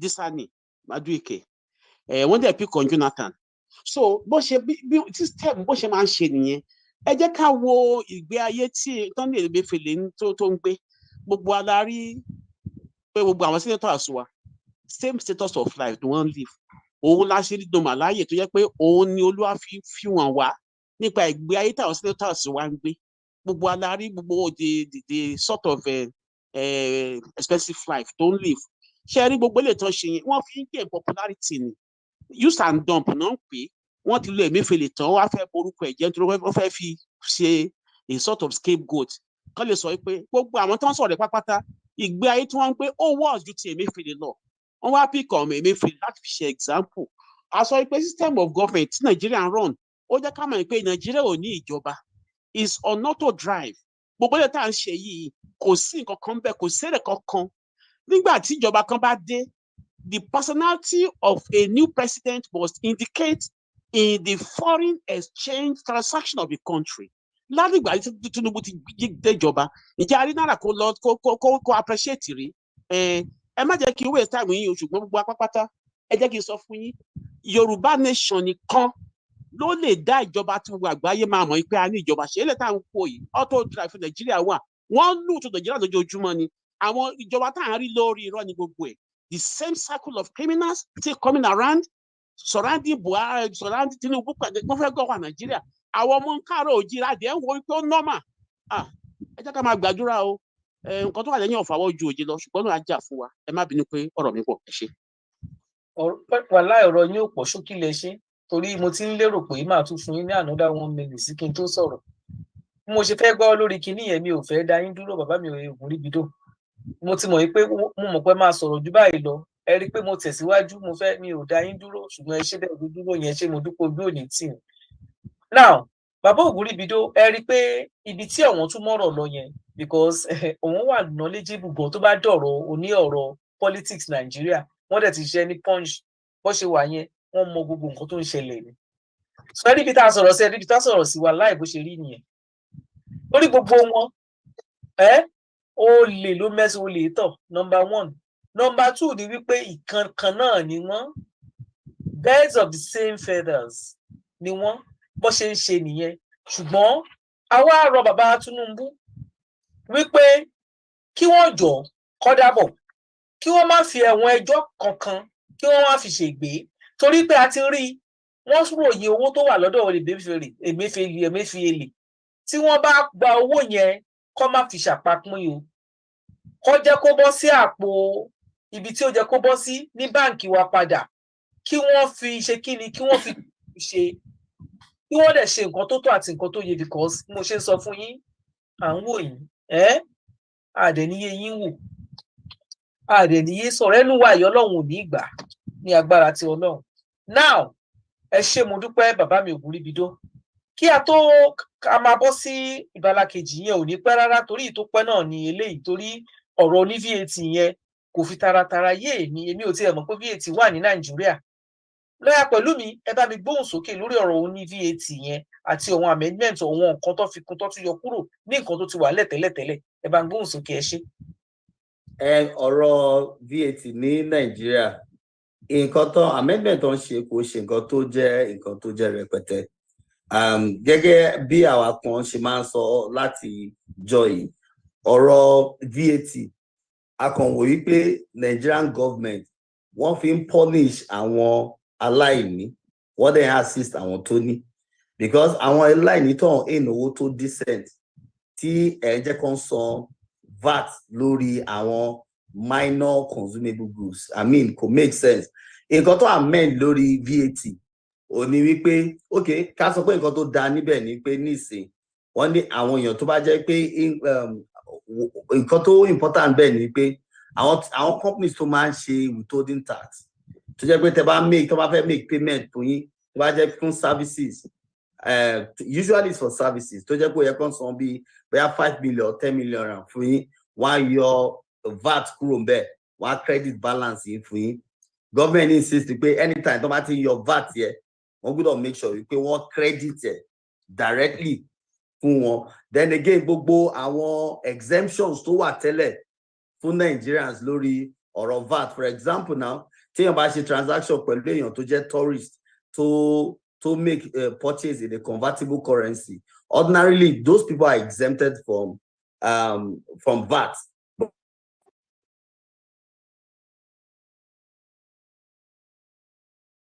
Yeah, Pelumi, you are muted. But right now, what to nullify are now taxing. Ṣé ẹ gbọ́ mi? À ń gbọ́ yín nísìnyí, à ń gbọ́ yín. So kò sí nǹkan tó pàtàkì ní nǹkan tí ó jáde ní VAT. Ìdí mo ti sọ bẹ́ẹ̀ ni pé if government is informing its law and government is not putting in mind, the welfare of its citizenry, particularly the people below the poor line, I think it's nothing to celebrate about. Also, the idea, what government is just trying to do is to put in more effort in ensuring that we won't get enough owo from all taxable, all taxable means. Our concern as people, that's all VAT here, we can't continue to get money from people when the money is not being used for real development of the society, of the people. Think about it. When someone is buying sugar, is buying milk in the local level, government is no longer subsidizing, fuel again. Government should think about other subsidies that can allow for Nigerians to survive better. But then, government, your subsidy grow, to expand and scope, let's generate more money through tax and all of that. I just think that these are laws that are anti-people and that can really not assist the people, particularly the downtrodden. So that is it with the new development with tax, and it's nothing to celebrate about. But essentially, in Kotani láti sọ oni pé nǹkan méjì. Number one, ìjọba ní láti máa rò tí wọ́n bá ti ń gbé àwọn ìgbésẹ̀, wọ́n ní láti máa rò wípé àwọn mẹ̀kúnnù wọ́n wà káàkiri orílẹ̀-èdè Nàìjíríà, wọ́n wà níbi gbogbo, and àwọn mẹ̀kúnnù àwọn gangan ló ń jẹ ìyà àwọn òfin tó ń make ẹ. Ẹlẹ́kejì ni wípé tí ìjọba bá ń ṣe òfin láti generate owó sí, àwọn owó tó ń generate tẹ́lẹ̀ kí ni nǹkan tó ń fi ṣe? Lónìí ẹ gbọ́ wípé wọ́n generate oye báyìí láti nǹkan báyìí, wọ́n generate oye billion báyìí láti nǹkan báyìí. yet kò sí major development tí àwọn èèyàn ní, particularly láti ní ṣe pẹ̀lú infrastructure. So our concern and our continuous demand ni pé kí government ensure wípé gbogbo owó tó máa ń generate láti ara àwọn èèyàn kó máa input àwọn resources yẹn back into the system. Kò yẹ kí kó máa generate owó. Ẹ jẹ́ fún mi ní 1 minute. Ẹ jẹ́ fún mi. Lamid, are we on? Because it's like we've been cut off. Are we on? Are we mo ti ń go on ẹ máa ṣe program lọ. Mo ń go on ẹ ṣe. Ṣé gbọ́ ma? All right then, okay. Well, I'll continue. So, kò yẹ ká máa generate owó ní Nàìjíríà, ká máa fi owó yẹ, ká máa fi take care luxury lives our politicians wa. Government is not supposed to generate money to be paying for allowances, to be paying for fueling of vehicles, and to be paying for the luxury lifestyle of politicians who don't take into account the welfare of the people. So it is not a good news for the people. Government is trying to expand its tentacles in generating more money, especially when the money is not used in the interest of the people. So that's my view on the issue of tax or no tax generally. Thank you so much for all the explanation that knowledge. Most of us, especially me, I will say about my own. Mi ò mọ̀ kan nípa VAT, mi mọ̀ bóyá ní VAT, mo mọ̀ pé ní ìlú yìí à ń san VAT. Ṣó ti yé? Tí a bá fẹ́ tá bá ra nǹkan nílùú yìí, tó bá jẹ́ pàlejò lèèyàn nílùú yìí tó bá ra nǹkan, tó bá mú VAT yẹn dá, tó bá gba receipt, tó bá gba kí ló ṣe ń pè, tó bá gba receipt lórí ẹ̀ àti VAT àti receipt yẹn, á mú lọ sí tó bá fẹ́ jáde, á mú lọ fún wọn ní kí ló ṣe ń pè fún wọn custom, then wọ́n máa refund ẹ̀ lọ́dọ̀ wa. Bí èmi ṣe mọ VAT tó bá jálejò, tó bá jó nílé ni, you don't need to refund. Tó bá pẹ́ tó bá ní company, ó máa ní tí ẹ bá fẹ́ ní every year ẹ máa kó fún accountant yín, so wọ́n á lè mọ bí wọ́n ṣe máa ṣe pé ẹ ti san VAT lórí ìyẹn, wọn ò tún ní tax yín tó pọ̀. Nǹkan tí mo mọ̀ nípa VAT nìyẹn ní ìlú yìí. Olóyè Afáṣàkí. Ní ẹjọ́ ẹ jẹ́ kí n add delay quickly. Ní ti tẹ́lẹ̀ ní Nàìjíríà.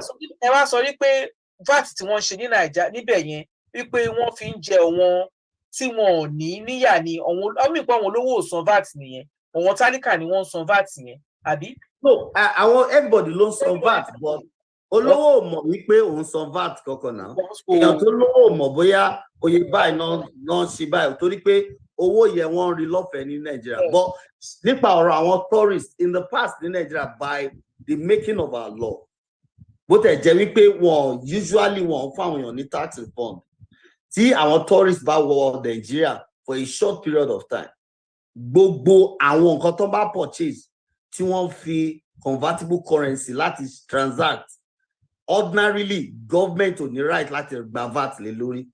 So tí ẹ bá wá gẹ́gẹ́ bí àlejò sí Nàìjíríà, tẹ lọ sí store, tẹ ra aṣọ, tẹ ra TV, tẹ ra anything, wọn yẹ kó charge ní VAT, especially tó bá jẹ́ pé you're paying with your country's currency, or you can show that you are a visitor in Nigeria. They call it tax VAT exemption.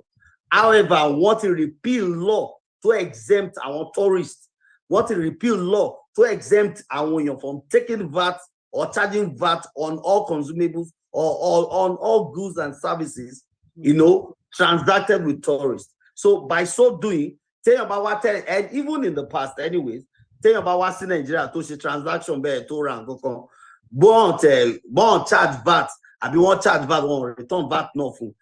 Ordinarily, any total you could charge VAT, but this it is now compulsory to charge VAT on even tourists or anybody at all. Thank you so much. But mo ti ṣàlàyé bó ṣe rí lọ́dọ̀ wa, tax tọ̀dọ̀ wa kẹ̀ yàtọ̀ sí VAT, tax tọ̀dọ̀ wa every year. Ẹni tó bá mọ̀, ọmọ ìlú yìí náà wọ́n fẹ́ ṣe tax refund, ẹni tí ò bá mọ̀ wọn ò ní ṣe. But ẹni tó bá mọ̀, tó bá béèrè fún tax ẹ̀, ti ṣe yẹn ò ń ṣe VAT, ìyẹn wọ́n máa san padà fún. So every year la máa claim tax wa padà. Kì í ṣe gbogbo ẹ̀bọ̀ wọ́n máa fún wa ní at least nǹkan tó jẹ́ pé ó wà tangible gan. Mo dẹ̀ rò pé ti Amẹ́ríkà owó dáadáa ni wọ́n sílẹ̀ kí n má sọ pé owó burúkú. Wọ́n tó bá ń ṣe iṣẹ́ owó tí wọ́n ń gbà ní tax refund l'Amẹ́ríkà gbà mí kódà ó tó ra mọ́tò lọ́dọ̀ ọmọ ọlọ́run yẹn, mọ́tò tó bá jẹ́ ìwọ̀nba mọ́tò tó bá jẹ́ pé tó iṣẹ́ gidi mo ti rí lọ́dọ̀ wọn tó wà lọ́hùn. Dr. Fashakin, ẹ jọ̀ọ́ mà, ọ̀rọ̀ VAT ní Amẹ́ríkà báwo ló ṣe jẹ́ àti báwo ni wọ́n ṣe ń ṣe? Torí a fẹ́ compare the contracts. VAT generally is called value added tax. Tí nǹkan tó ń add mọ́ goods and sometimes services, and is paid by the end users, àwọn consumers no máa ń pay, but ìwọ tó collect here, you have to return it back to the government. So UK lẹ́wà now, UK in charge VAT. Bẹ́ẹ̀ sí kankan tẹ́ fẹ́ rà ní UK a lot tí ó di VAT lórí. Ibi US àwa ò kì í ṣe VAT. You are assessed on everything tí ẹ bá rà. Ẹ̀yin ti máa add ẹ̀ mọ́ ohun tẹ́ ẹ fẹ́ tà. So VAT ti wà lórí ẹ̀, ó ti ní percentage nǹkan tẹ́ ẹ rà yẹn tó jẹ́ VAT, ó ti ní iye tí wọ́n máa remit to the government. Ibi yìí ńgbà tẹ́ ẹ bá ra ọjà tán lẹ ṣẹ̀ṣẹ̀ máa pay taxes. So tẹ́ ẹ bá ra omi, tá máa sọ pé omi yìí $1, ẹ ti mọ̀ pé kì í ṣe $1 lẹ máa san. Ẹ ti mọ iye percentage tó jẹ́ taxes lórí omi. So ready láti níbí yìí is about 8.5%. So tẹ́ bá ra omi bí $1, ó lè jẹ́ pé $1.08 or $1.09 ni ẹ máa san. I used to live in England. The first few months tí mo débí yìí máa ń wà embarrassing torí èmi ti rò pé iye tán bá ti pé ọjà iye yẹn náà ni mo máa san. But ìgbà míì kò wá ní sí change lọ́wọ́ mi mọ́. Nígbà tán bá sọ pé kì í ṣe iye yẹn pé mo máa san taxes, because England tí mo ti ń bọ̀ wọ́n ti add ẹ̀ mọ́ nǹkan tí ẹ fẹ́ rà. So bẹ́ẹ̀ ń bí federal taxes, state taxes, county taxes ni àwa máa ń san. So there are things like bí epo, bí guns, àwọn nǹkan míì bí tobacco, nǹkan wọ̀nyẹn tó ní federal taxes on, tó yẹ pé tẹ́ bá máa rà ẹgbẹ́ ó níye tó máa access for federal taxes. So for other things, state mi lè ṣe law pé tẹ́ bá ra aṣọ ní ọdún yìí o rò pé ní time Giuliani ní New York, there was a time tó yẹ pé àti ẹni tó tẹ̀lé náà, there was a time tó jẹ́ pé wọ́n lè declare for a period of 6 months pé tẹ́ bá ra aṣọ, tẹ́ bá ra bàtà, tẹ́ ra bag, àwọn nǹkan tí ẹ ṣáà máa lò sára nǹkan yẹn pé kò sí taxes lórí ẹ̀. So iye tán bá pé iye yẹn lẹ́kan máa san, kò sí pé ẹ̀ ń san taxes. But that was for a period of time. After that, wọ́n lè sọ pé up to this price, pé tí nǹkan tẹ́ ẹ rà tó bá wà less than bí $200, ẹ ní san federal taxes or even ẹ ní san county taxes ní county ẹ pé ẹ ò ní san. So taxes ni value added tax ni VAT tẹ́ ẹ sọ yẹn. Kò dẹ̀ sí much to change náà ní Nàìjíríà. The only thing to change ni àti lè collect revenue yẹn by the government. Pé tó o bá ti gbà o within 1 month tó o bá gbà o gbúdọ̀ remit, which says to me pé so àwọn èèyàn ìwọ̀n yẹn lè gbà tẹ́lẹ̀ kán má remit anything. So wọ́n ṣe wá sọ́dí òfin sí yìí by the enactment of the Finance Act 2023. Wọ́n ṣe wá sọ yẹn dòfin. So I mean that says a lot about that country called Nigeria, honestly. So kí ló ṣe máa gba VAT lórí ọjà? Ó ti gba owó tiẹ̀ tó jẹ́ owó ọjà yẹn.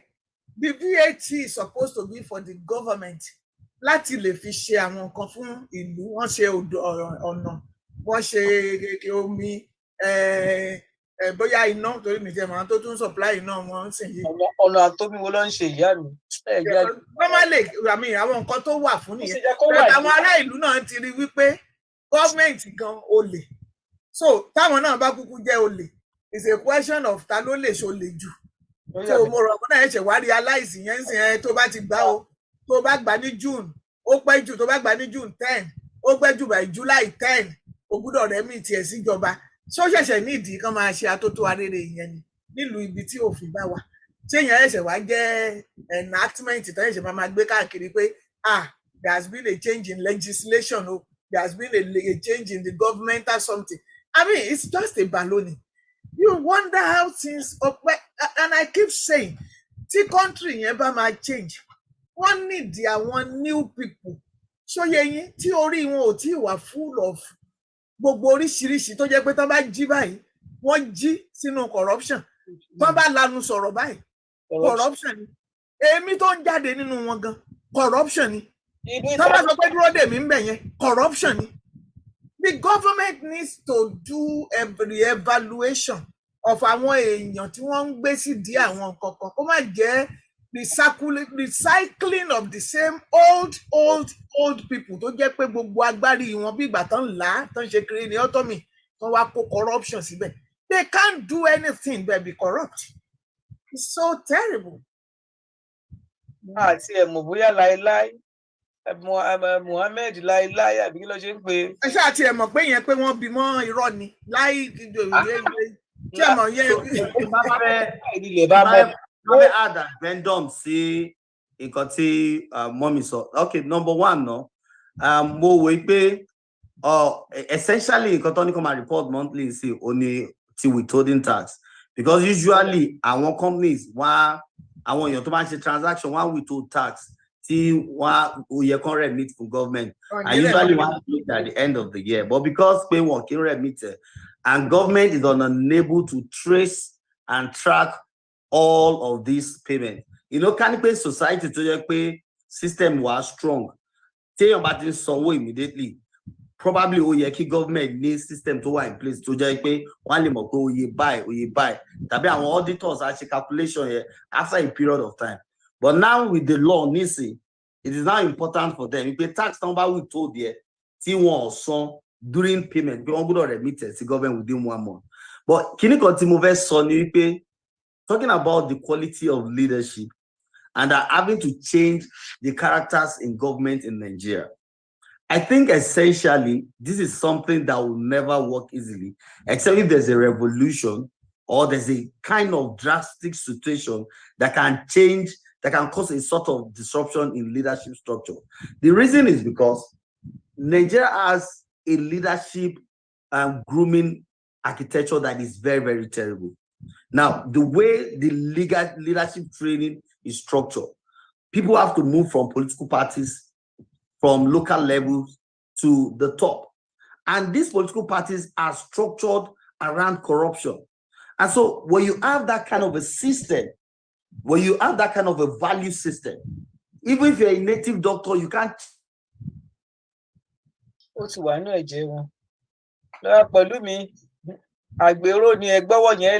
Change it all over. Oh, you can't change it suddenly. We can. That's what people say. Even though I never supported Obi, I knew quite all right that Obi had the opportunity to come into a system that can possibly change the country just because of the possible momentum that his aspiration was gathering. But this also happened during Buhari's time. Buhari came at the time when Nigerians needed a savior. When Nigeria needed someone that can liberate them,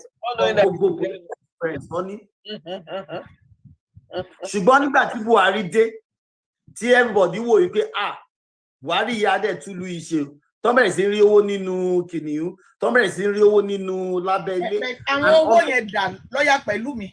Kí ló ṣẹlẹ̀ sáwọn owó wọ̀nyí? But today, see, gbogbo owó yẹn sí ó ti di story.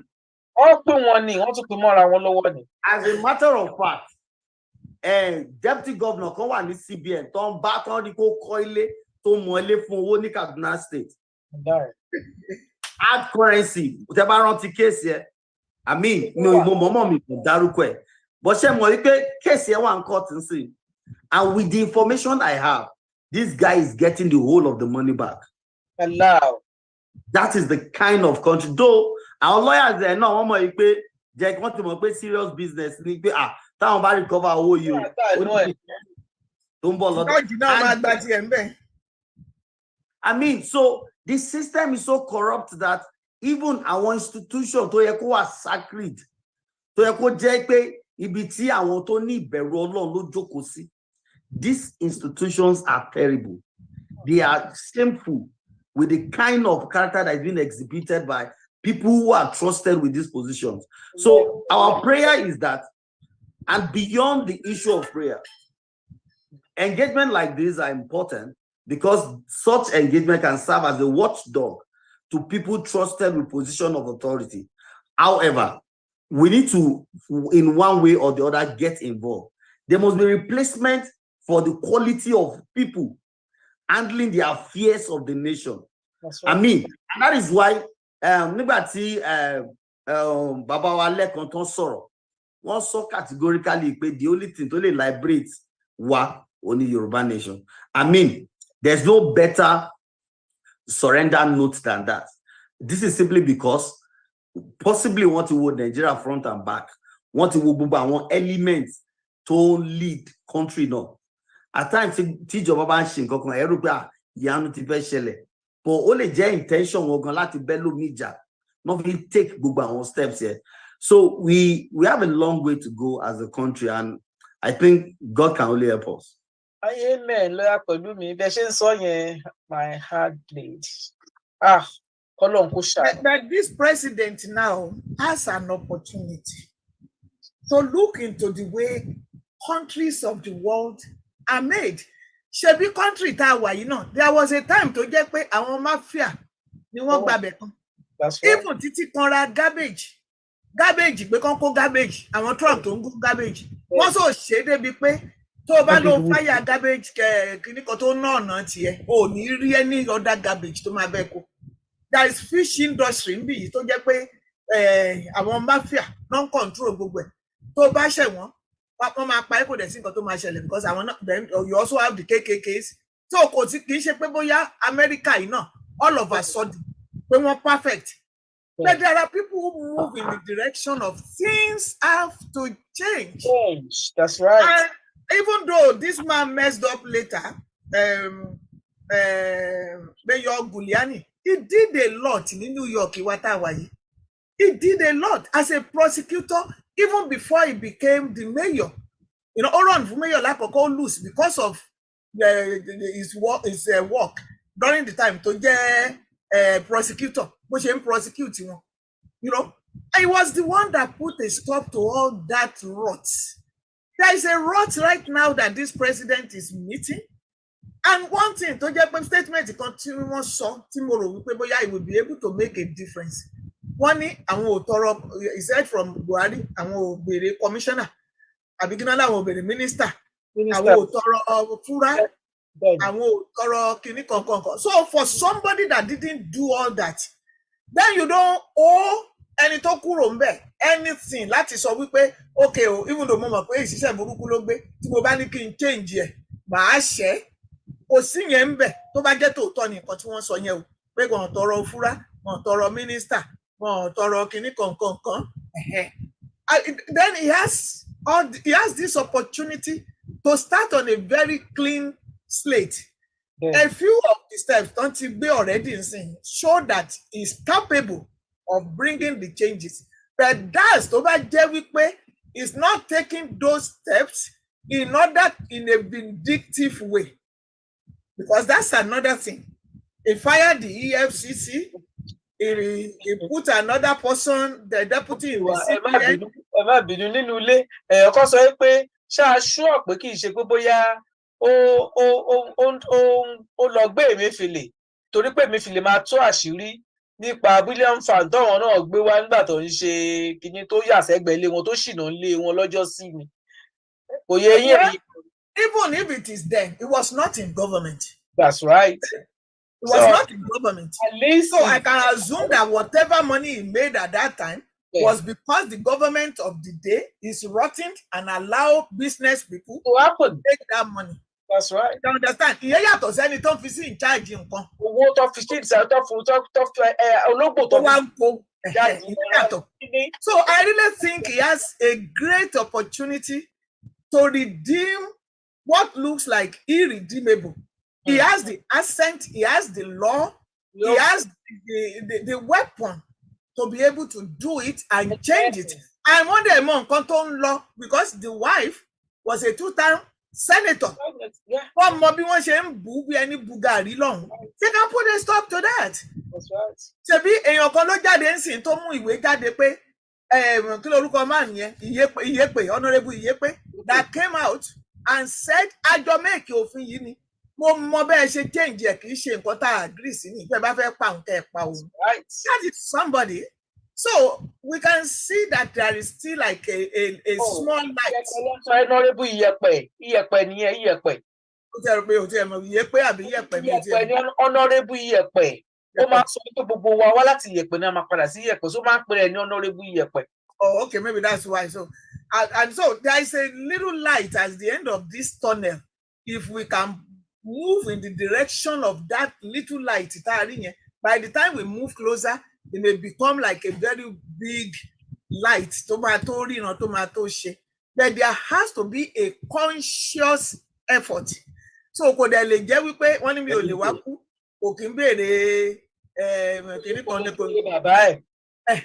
So it may be assassinated at one time or the other. I mean, Abacha don't pay where is Abacha today? So you cannot be so afraid to do the right thing, then that you allow bad things to begin to flourish like a flood in a country where your name will be mentioned as a president at one time or the other. And so Tonika Luku wana and by Miton Bagede. That's it. Wọ́n ti kọ̀tàn sílẹ̀. Yeah, that's it. Thank you so much. Gbogbo ẹ̀yin ará ilé, ẹ bá mi kí wọn lórí ìkànnì wa, ẹ bá mi ṣe thank you mọ́mì wa àti dádì wa. Lórí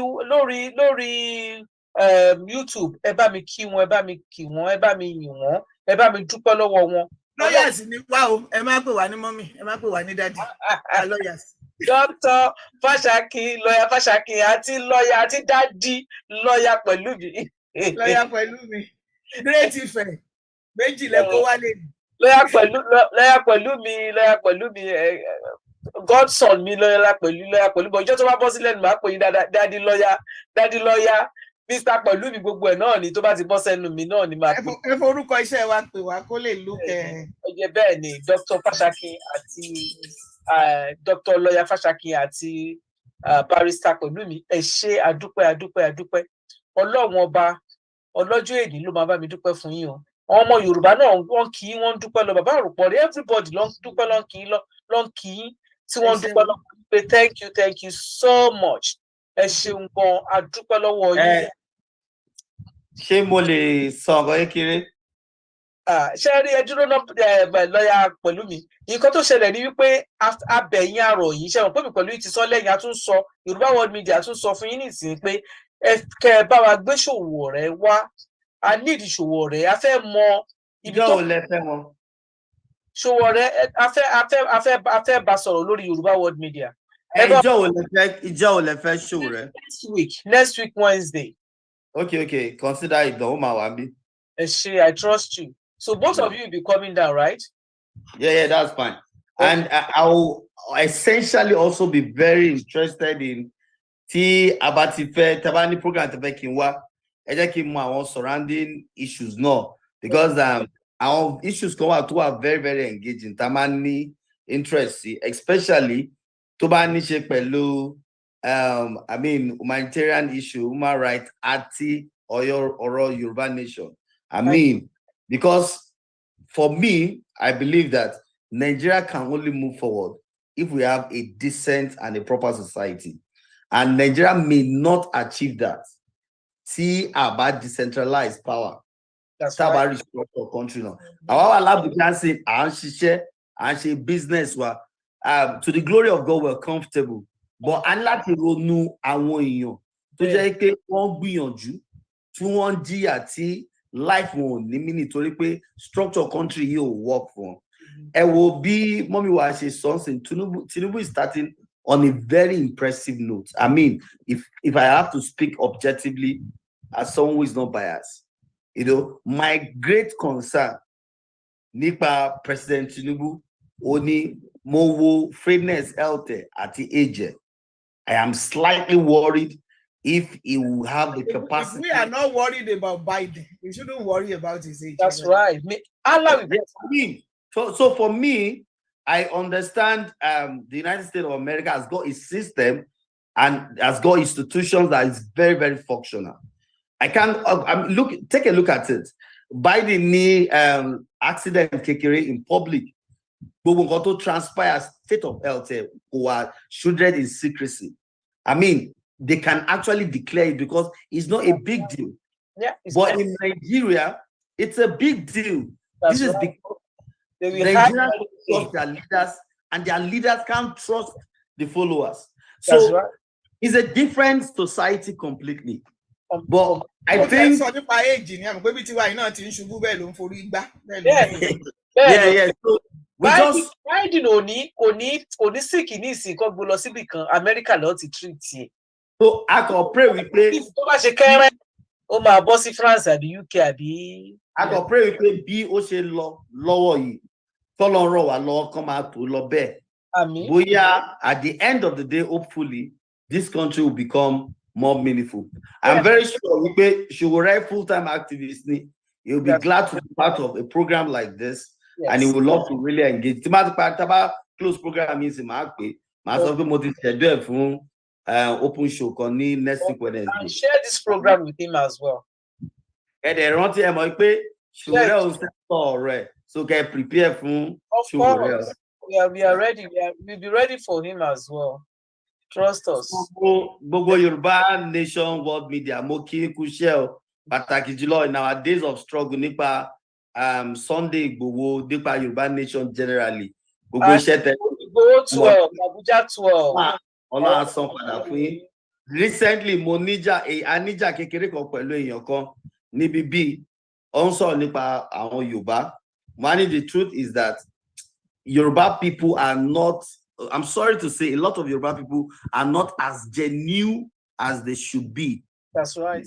I could remember vividly, sorry for taking you through this, during the last struggle.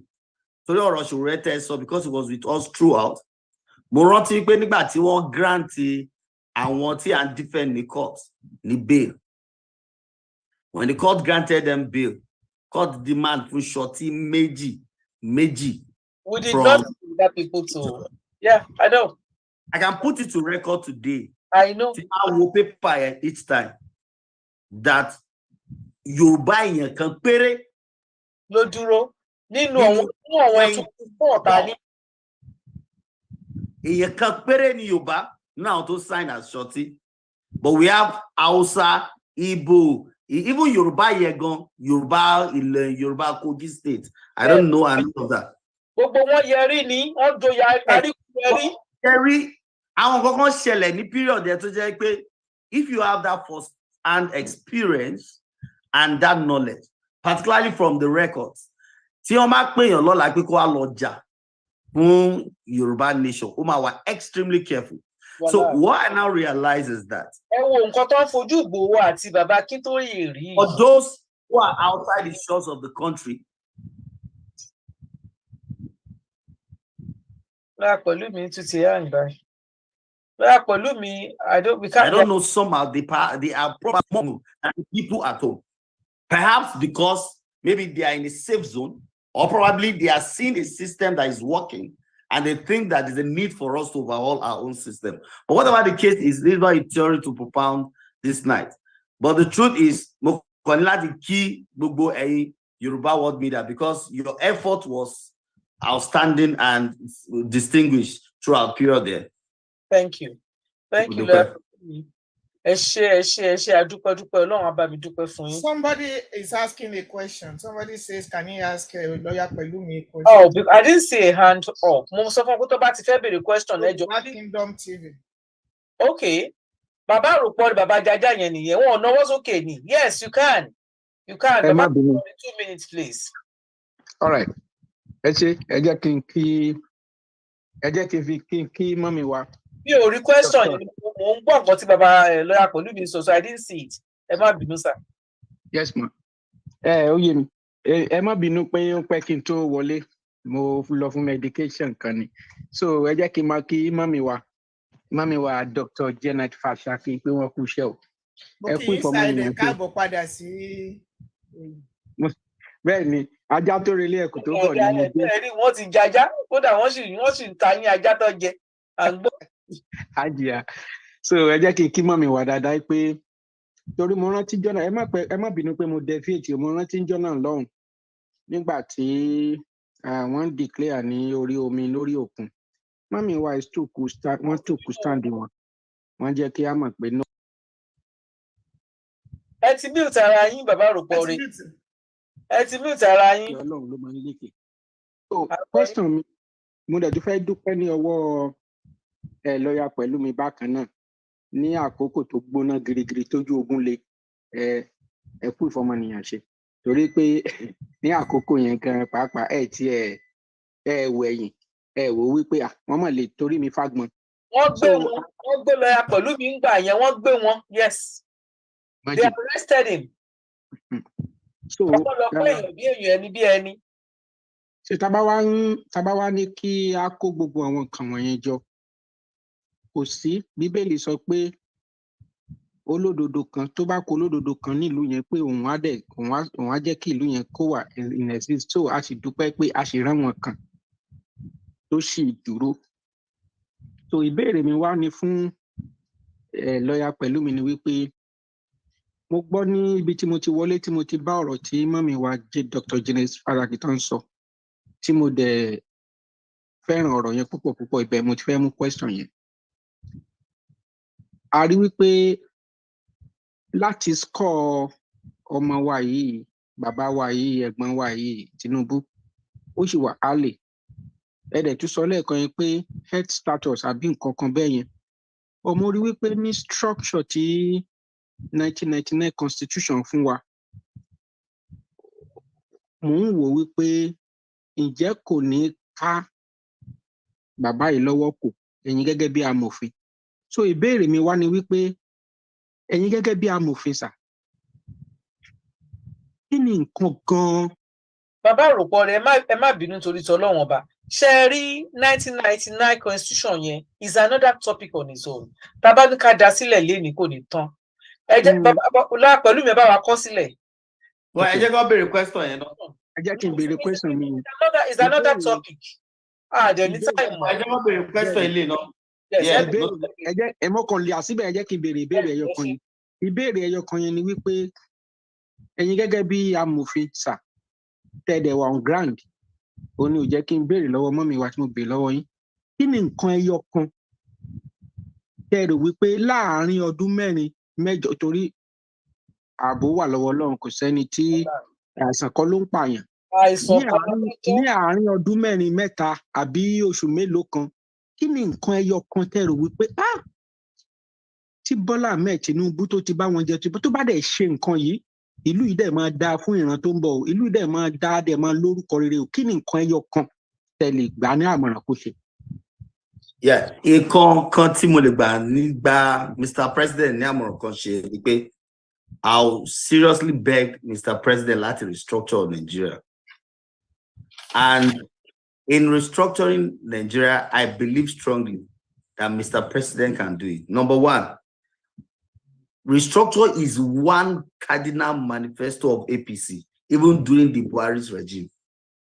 Nígbà tí ariwo àti engagement pọ̀, particularly nígbà tí ọ̀rọ̀ Sunday Igboho ṣẹlẹ̀, wọ́n ní láti set up one funny committee led by El-Rufai, yes, if I'm not mistaken, to review the APC's manifesto as per restructuring. Now, tẹ́ wo record Tinubu was part of NADECO. Tinubu has this socialist background, despite the fact that he's a politician. And I mean, he has been around people who have a lot of different form of social engagement and social understanding. In view of that, one good thing for the president is the fact that the president is leading a popular party at the National Assembly. The president was able to get a preferred candidate as the Senate president and as the Speaker of the House of Reps. So with that alone, the president can actually restructure the country. This is the fear of everybody. No president wants to lead a weak government. No president wants a situation where the regional organs, regional part of the country is stronger than the federal government. I mean, just because of personal glory or some reasons I do not know. But we can actually restructure Nigeria, not necessarily dividing the country. Right. Even though we think we practice federalism, we practice what is more or less like unitary system.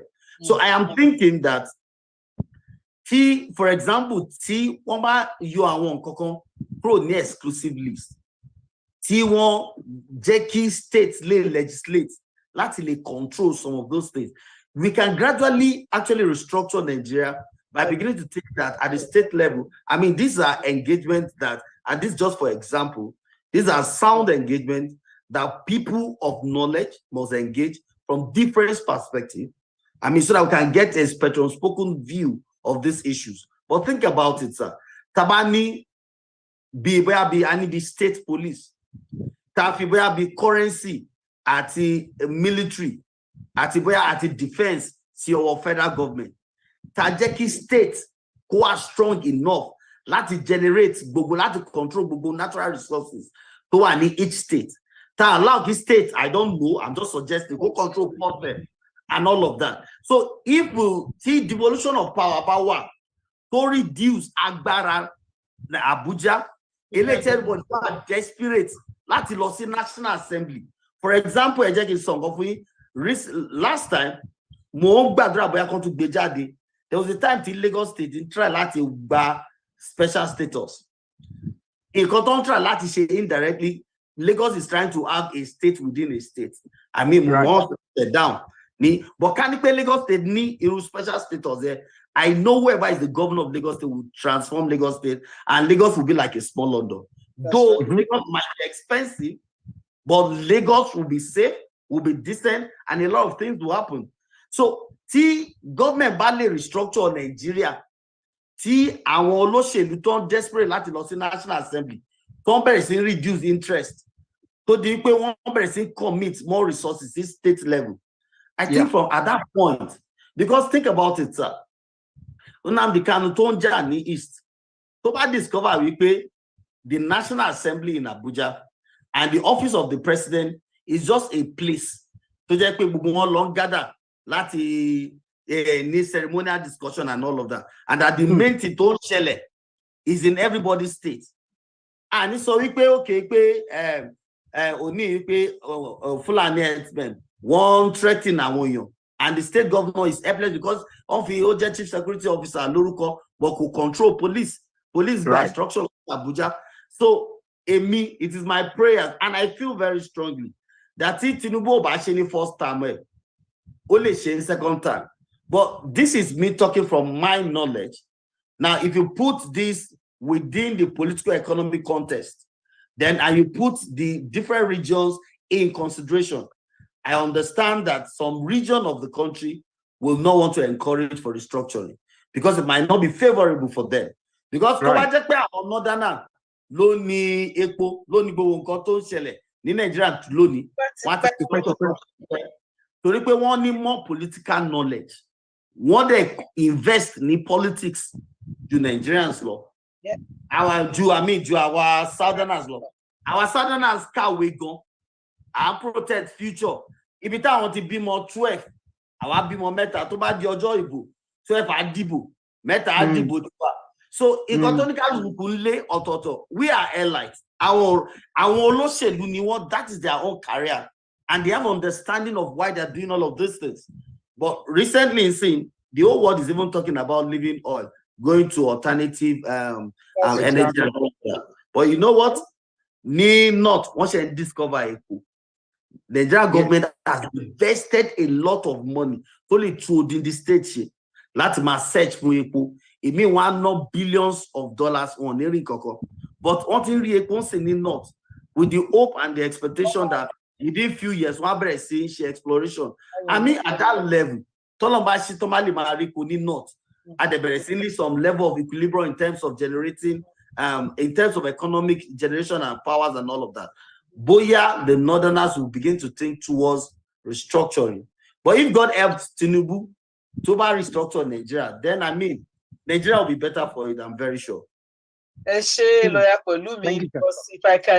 I can leave you to discuss and talk, I know you will talk tomorrow. Share one lawyer niye. Mommy wa Dr. Fashaki mo rí pé en gbọ́ gbogbo ẹ náà dé gbà wọlé pé bẹ́ẹ̀ ni bó ṣe jẹ́ kó rí nìyẹn. Yeah, jẹ́ kí n sọ something because our ní America better kúrò ní Nigeria. We are part of the structure there. Okay. Yeah, Okay, I love that. I love that, and I man. meet I with love their that. lawyers. Our old student association were 1990. Hey, lawyer pẹ̀lú mi 19 kìíní. Our 1990. And she come and meet. We are on there, you know. So through them, I know what is going on in the country. I'm for Yoruba nation, no going back. Okay. But having said that, we also have to, at this time, face the reality of what is on the ground. What is on the ground now is that, I mean, if you have to look at how do you get a nation, there are only two major ways that you can get it. One is by war, Ogun. And I don't think that we, the Yorubas, we are ready to bring Ogun now that eventually we have one of our own to get president. The other one is by consensus. We sit down, we take, what do they call it now? Do you want Yoruba nation? I want Yoruba nation. I don't want Yoruba nation. But the truth of the matter is that if we have to do that today, ní kọ́ní ọ̀dọ̀ wa tá a ṣì ń sẹ́ǹdì awareness sí àwọn ọba wa láti wípé ká lọ sọ fún wọn pé wọ́n máa ń pa àwọn ọmọ ìlú yín, wọ́n máa ń rape, wọ́n máa ń gba owó. Telling ọba that ṣé ọba yẹn tó máa check yes àbó máa check no, that's another thing. So àwọn olóṣèlú gbogbo tó wà láàrin wa, are they going to check yes or no? Àwọn agbèrò gbogbo tó jẹ́ pé wọ́n rọ́wọ́ mú tó yẹ pé very soon bóyá àwọn agbèrò gan máa bẹ̀rẹ̀ sí ní máa di governor, ṣé wọ́n máa check yes or no? Then àwọn mélòó ló máa check yes or no at this particular time? So what is left right now that is feasible is to persuade the president that is there. À ń sọ̀rọ̀ 1999 constitution, ṣebí èèyàn kan ló gbé sílẹ̀ tán kọ, ṣebí kan wà nílẹ̀ tẹ́lẹ̀. So which means he is the president. He too can ask that the constitution be rewritten. It's not, the constitution of Nigeria is not cast on stone. Okay? Constitutions go, constitutions come. Right. And presidents go, presidents come. And this president, like Baba Aropo said, ẹ má gbàgbé pé Baba Tinubu yìí, àwọn náà ti wà l'Amẹ́ríkà yìí rí. Àwọn náà ti ṣe ẹgbẹ́ ọmọ Yorùbá ní Amẹ́ríkà yìí. Àwọn náà ti benefit from ẹgbẹ́ ọmọ Yorùbá. Those who remember the Abacha time, and we remember also Radio Kudirat, okay, and the effect that it played in Baba Tinubu being able to be the governor in Lagos for the 2 times. Don't forget governor náà ń bẹ. So àwọn ọmọ Yorùbá ní Amẹ́ríkà yìí wọ́n náwó sí gbogbo nǹkan tí wọ́n ń ṣe ń gbà yẹn. So I cannot see him getting there now and playing antagonism or not wanting to hear from us anymore. I don't think he will do that. And if he will not do that, the right thing for him to do right now, which everybody is clamoring for, is if there is going to be equity, if there is going to be truth in power, if there is going to be fairness, where one segment of the country will not be lording it over every other person because they had their own there. Tó jẹ́ kán gbébọn, tó jẹ́ kán gbé gbogbo ẹ̀. That's right. Tó jẹ́ kán ní kálukú náà gbébọn kájọ fèsì ara wa. Ṣé ẹ mọ̀ wípé ọ̀rọ̀ ò ní rí bó ṣe rí? So and I'm not saying pé kán gbébọn lé wa lọ́wọ́. So but what I'm saying is, like lawyer Pelumi said, there is room for restructuring. Right. With restructuring also will come a kind of federalism similar to what we have in America today. Absolutely. Whereby states will have there will be exclusive lists, some things that are arrogated to the federal government like we have in America, some things that are state power like we have right here also in America. If that is done, a lot of our things don't benefit will be benefited by us. Fulani na benefit it, people are benefit it here. Gbogbo ìwọlá ní cocoa, ìwọlá ní rubber, ní gold, ní gbogbo ẹ̀ tán ti fẹ́ yẹ gbogbo ìlú mọ́ wa nídìí. I'm digging gold tí ó kàn wá lọ́wọ́ will be returned to us just like the time of Baba Awolowo. We'll be able to use our money to benefit ourselves. The clamoring for Yoruba nation, which is a wonderful thing, but Yoruba nation came when Buhari and his people said over their dead body, the restructuring. Yeah. Which means if they had done restructuring, they would not have been clamoring for Yoruba nation. Because I knew I want to get you. And I'm saying it, and I say those who are close to me, they know it. Against Nigeria, because whatever I have today, Nigeria made me. Nigeria will make me. School of any primary, school of any secondary. I went to nursing school. Once on for me, but training level 4 hour. But accelerate by 3 level 7. But to midwifery, to level 8. And when I went to law school, I didn't have to pay because it was during the time of Bola Ige, who declared tertiary education free 4 years. I was married, I was a nurse, I was a midwife. But I lost a jump. If anybody say law, 4 years, I didn't have to pay. But I lost in law school, but to get your constitution. I mean, Baba Pelumi, your is law school, but I was lost. I mean, isn't it? In 30 days. Right. So, and it was so good. Everything was okay. I'm a lawyer today, thanks to Nigeria, or thanks to Bola Ige, who declared, I wouldn't have been, I would still have been my nurse or my midwife or whatever, no. Well, ni a máa ń sọ nígbà tá à ń ṣe nursing torí kò kí irun àkógbé àkótẹ̀yìn kò dẹ̀ ní irun adẹ́rọ̀wó náà. So, but I wouldn't, my standard wouldn't have been what it is now. That's right. My orientation wouldn't have been what it is now. I'm supposed to hold Nigeria. Mommy wa Fashaki. Show me pé mi náà ṣe lè lọ sí law school ni torí mi náà mẹ́jọ rubi ti. Kò ní age limit, mommy, kò ní age limit. I want to be a lawyer too. Yeah, ọjọ́ keje tí mo parí nífẹ̀ẹ́ tí mo ṣe exam ni mo bí ọmọ mi kẹta. Ṣé you understand? I was heavily pregnant. Kò sí nǹkan tó ní tó fi ń ṣèyàn. Wọ́n ní ẹ má gbóyún wá, wọ́n ní ẹ má gbọ́kọ wá, wọ́n ní ẹ má gbọ́mọ wá. Wọ́n ti gba show mọ́ mi lọ́wọ́ o. Gbogbo ilé o. Well, basically what I'm saying is if Baba Bola Tinubu, interesting, the right thing that everybody is clamoring for, which is to restructure.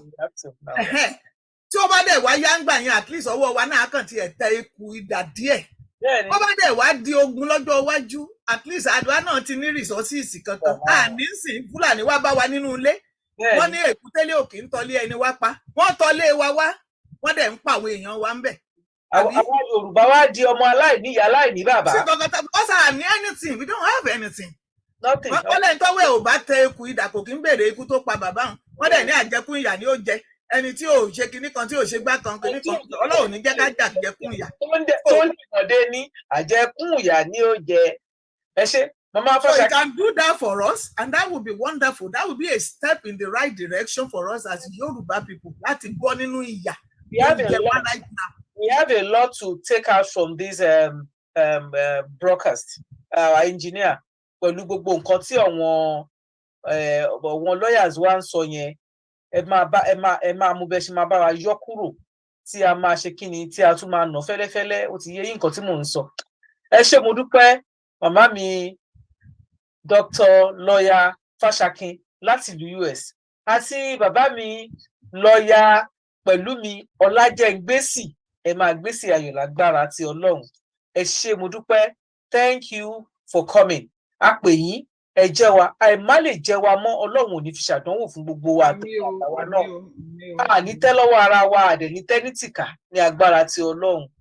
Ẹ ṣé mo dúpẹ́. Àti bàbá mi 66 wọ́n ti kúrò. Wọ́n sọ fún mi nígbà tó ń lọ, nígbà tó rí pé nǹkan tá à ń sọ yẹn, wọ́n ti bá wa sọ nǹkan tí wọ́n máa sọ tán. Wọ́n ṣe kí ni? Wọ́n ti lọ mo ní àlejò torí ẹ̀ mo ṣe ń wò but aago 10 ni mo dá fún un pé màá ṣe tán but ó di aago 10 àbọ̀. Ẹ ṣé mo dúpẹ́ ẹ̀yin oníyanṣe ẹ sọ. Oníyanṣe ọlọ́kà ṣe àwa tá a jiyán jọkà ẹ ṣeun o ẹ kú àìbínú. Mo dúpẹ́ lọ́wọ́ ẹnjìníà wa tó ń bá wa ṣe kíni tó bá wa gbé ètò yìí. Ẹ má bínú gbogbo lé pé court ní àárín méjì nítorí pé kí ni kó lè dáa náà ni ṣùgbọ́n gbogbo part tí ẹ miss yẹn pátápátá òun náà ni ẹ máa rí wò bí ìran. Ẹ padà bá wa wò ó kàn disconnect for about 2 minutes ni ó dẹ̀ reconnect padà so gbogbo ẹ̀ pátápátá lẹ máa wò. Ẹ bá wa share ètò yìí ẹ bá wa like ẹ bá wa tún gbé, gbogbo ẹ̀yin bloggers ẹ bá wa gbé nǹkan tí lọ́yà Janet tí wọ́n sọ, ẹ bá wa gbé nǹkan tí lọ́yà Pẹ̀lúmi, ẹ bá wa cut ibẹ̀ yẹn, ẹ bá wa gbé, ẹ bá wa sọ káàkiri. Ṣó ti yé yín, àwọn ò kì í ṣe ahun. Ṣó ti yé yín, ẹ bá wa gbé torí a fẹ́ kọ́ wọn ọ̀rọ̀ wa kó rìn. So ẹ gbé kẹ́ share káàkiri torí ọ̀rọ̀ pàtàkì ọ̀rọ̀ tó ní, mo ṣe pé mo kọ́ ní kan nígbà tá a máa bẹ̀rẹ̀ ètò yìí pé ẹni tó máa bá wa dá sí ọ̀rọ̀ yìí á ní sẹ́ǹsì tó pé gan, á dẹ̀ ní ṣéǹbà tó dájú, ọ méjèèjì lọ ní ṣéǹbà tó dájú. Wọn kì í ṣe lọ́yà ọ̀dà pẹ̀tẹ́ẹ̀sì o, wọn ò dẹ̀ kì í ṣe pocket lawyer, àwọn tí wọ́n ṣájà bail lawyer, àwọn tó dúró déédéé tí wọ́n kàwé tó yanrantí tó gboyè, tó dẹ̀ mo ṣe ní kọ́tẹ́ ẹ̀ bá mi dé kàpù oyè wọn wá síbẹ̀ léni bọ̀, ó dàbí pé wọn ò sí ṣẹ́yìn níbẹ̀ yẹn lọ pẹ̀lú ẹ fẹ́ nà sókè kẹ́ fi wọ̀n mí ni. Nítorí bẹ́ẹ̀ ẹ ṣé mo dúpẹ́, ṣé ti gbọ́ tí lọ́la Pẹ̀lúmi ti mo ní ẹ̀gbọ́n tí mo fẹ́ pẹ́ lọ́la Pẹ̀lúmi bí àwọn ọmọ wa ṣe máa sọ́n bíbà lọ́la Pẹ̀lúmi ni, tí wọ́n promise wa pé wọ́n máa bá wa gbé Mr. Sowore wá ní next week Wednesday. A máa retí wọn o, ní agbára sí Ọlọ́run gbogbo wa. Gbogbo wa ni a máa fojú rí wọn tayọ̀tayọ̀, ẹ bá wa kí wọn o wípé à ń retí wọn. Ẹ ṣé mo dúpẹ́, gbogbo ẹ̀yin tí ẹ wá ń bá wa tẹ like, tẹ́ ẹ bá wa tẹ love, tẹ́ ẹ bá wa share, mo rí pé kó tó di pé cut off yẹn àti 100 something kó tó wá sílẹ̀. Ṣùgbọ́n bí mo ṣe ń sọ̀rọ̀ lọ́wọ́lọ́wọ́ yìí, àwọn alábòsí àdínì wọ́n ti wà níta àgbà tó fi kọ́ọ̀tì yẹn, wọ́n ti àwọn atúrọ̀ tàbí èlùbọ́ wọ́n ti wà níta, wọ́n á ti rọ́ lọ síbẹ̀ nítorí ibi rọ́rọ̀ ọmọ Yorùbá máa ń fẹ́. Bí tó ti máa ṣépè tó ti máa parọ́ fún wọn yẹn, wọ́n ti rọ́ lọ síbẹ̀ gírígì nígbà tí tọ́dọ̀ wa ìfi kọ́ọ̀tù, ṣùgbọ́n tó bá yá wọ́n á tún padà, wọ́n á tún wà wò. Ẹ rí pé wọ́n ti máa fi dọ̀la ní ìsìn, àwọn tó máa wò wọ́n á pọ̀ rẹpẹtẹ ju ohun tí àwọn ò lọ. Ẹ ṣé àdúpẹ́, àníri báyìí lọ ní alẹ́ yìí ní agbára ti Ọlọ́run. Tó bá di ọjọ́ Saturday kí ẹ pàdé wa níbi tá a ti máa mú àwọn ètò tí ó ṣe gbàǹkan gbì wá fún yín. Tó bá tún wá dijọ́ Wednesday àgàgà Sowore ń bọ̀ lórí ètò wa, ẹ kú àfojúsọ́nà. Ẹ ṣé mo dúpẹ́, mo kí gbogbo yín. Dr. Zabi, tẹ́ bá wà ńbẹ̀, ẹ bá mi kí àwọn àlejò wa kí a fi kásẹ̀ ètò nílẹ̀. Ẹ bá gbóhùn sókè, tẹ́ bá wà ńbẹ̀, tẹ́ ẹ bá ti sùn o Dr. Zabi, ṣé wà ńbẹ̀ yẹn, ẹ ṣé. Ẹ kálẹ́ o, mo kí gbogbo lé o, mo kí gbogbo ẹ̀yin ìyá wa, ẹ̀yin bàbá wa tẹ́ ń wò wá ńlé o. Etí tẹ́ fi ń gbọ́ wa ò ní di o, ojú tẹ́ fi ń wò wá ò ní fọ́ lágbára lọ́wọ́ Ọlọ́run. Ẹ ṣé gan ni o, God bless you o. Ọlọ́run á dẹ̀ yọ wá nínú oko ẹrú tí a wà nínú ẹ̀. Ọ̀rọ̀ tí a lè rí owó fi rà òun náà sọ fún wa yìí. Lọ́yà Pẹ̀lúmi, ẹ ṣé gan ni, in short, gbogbo ìgbà làwa máa dúpẹ́ lọ́wọ́ yín.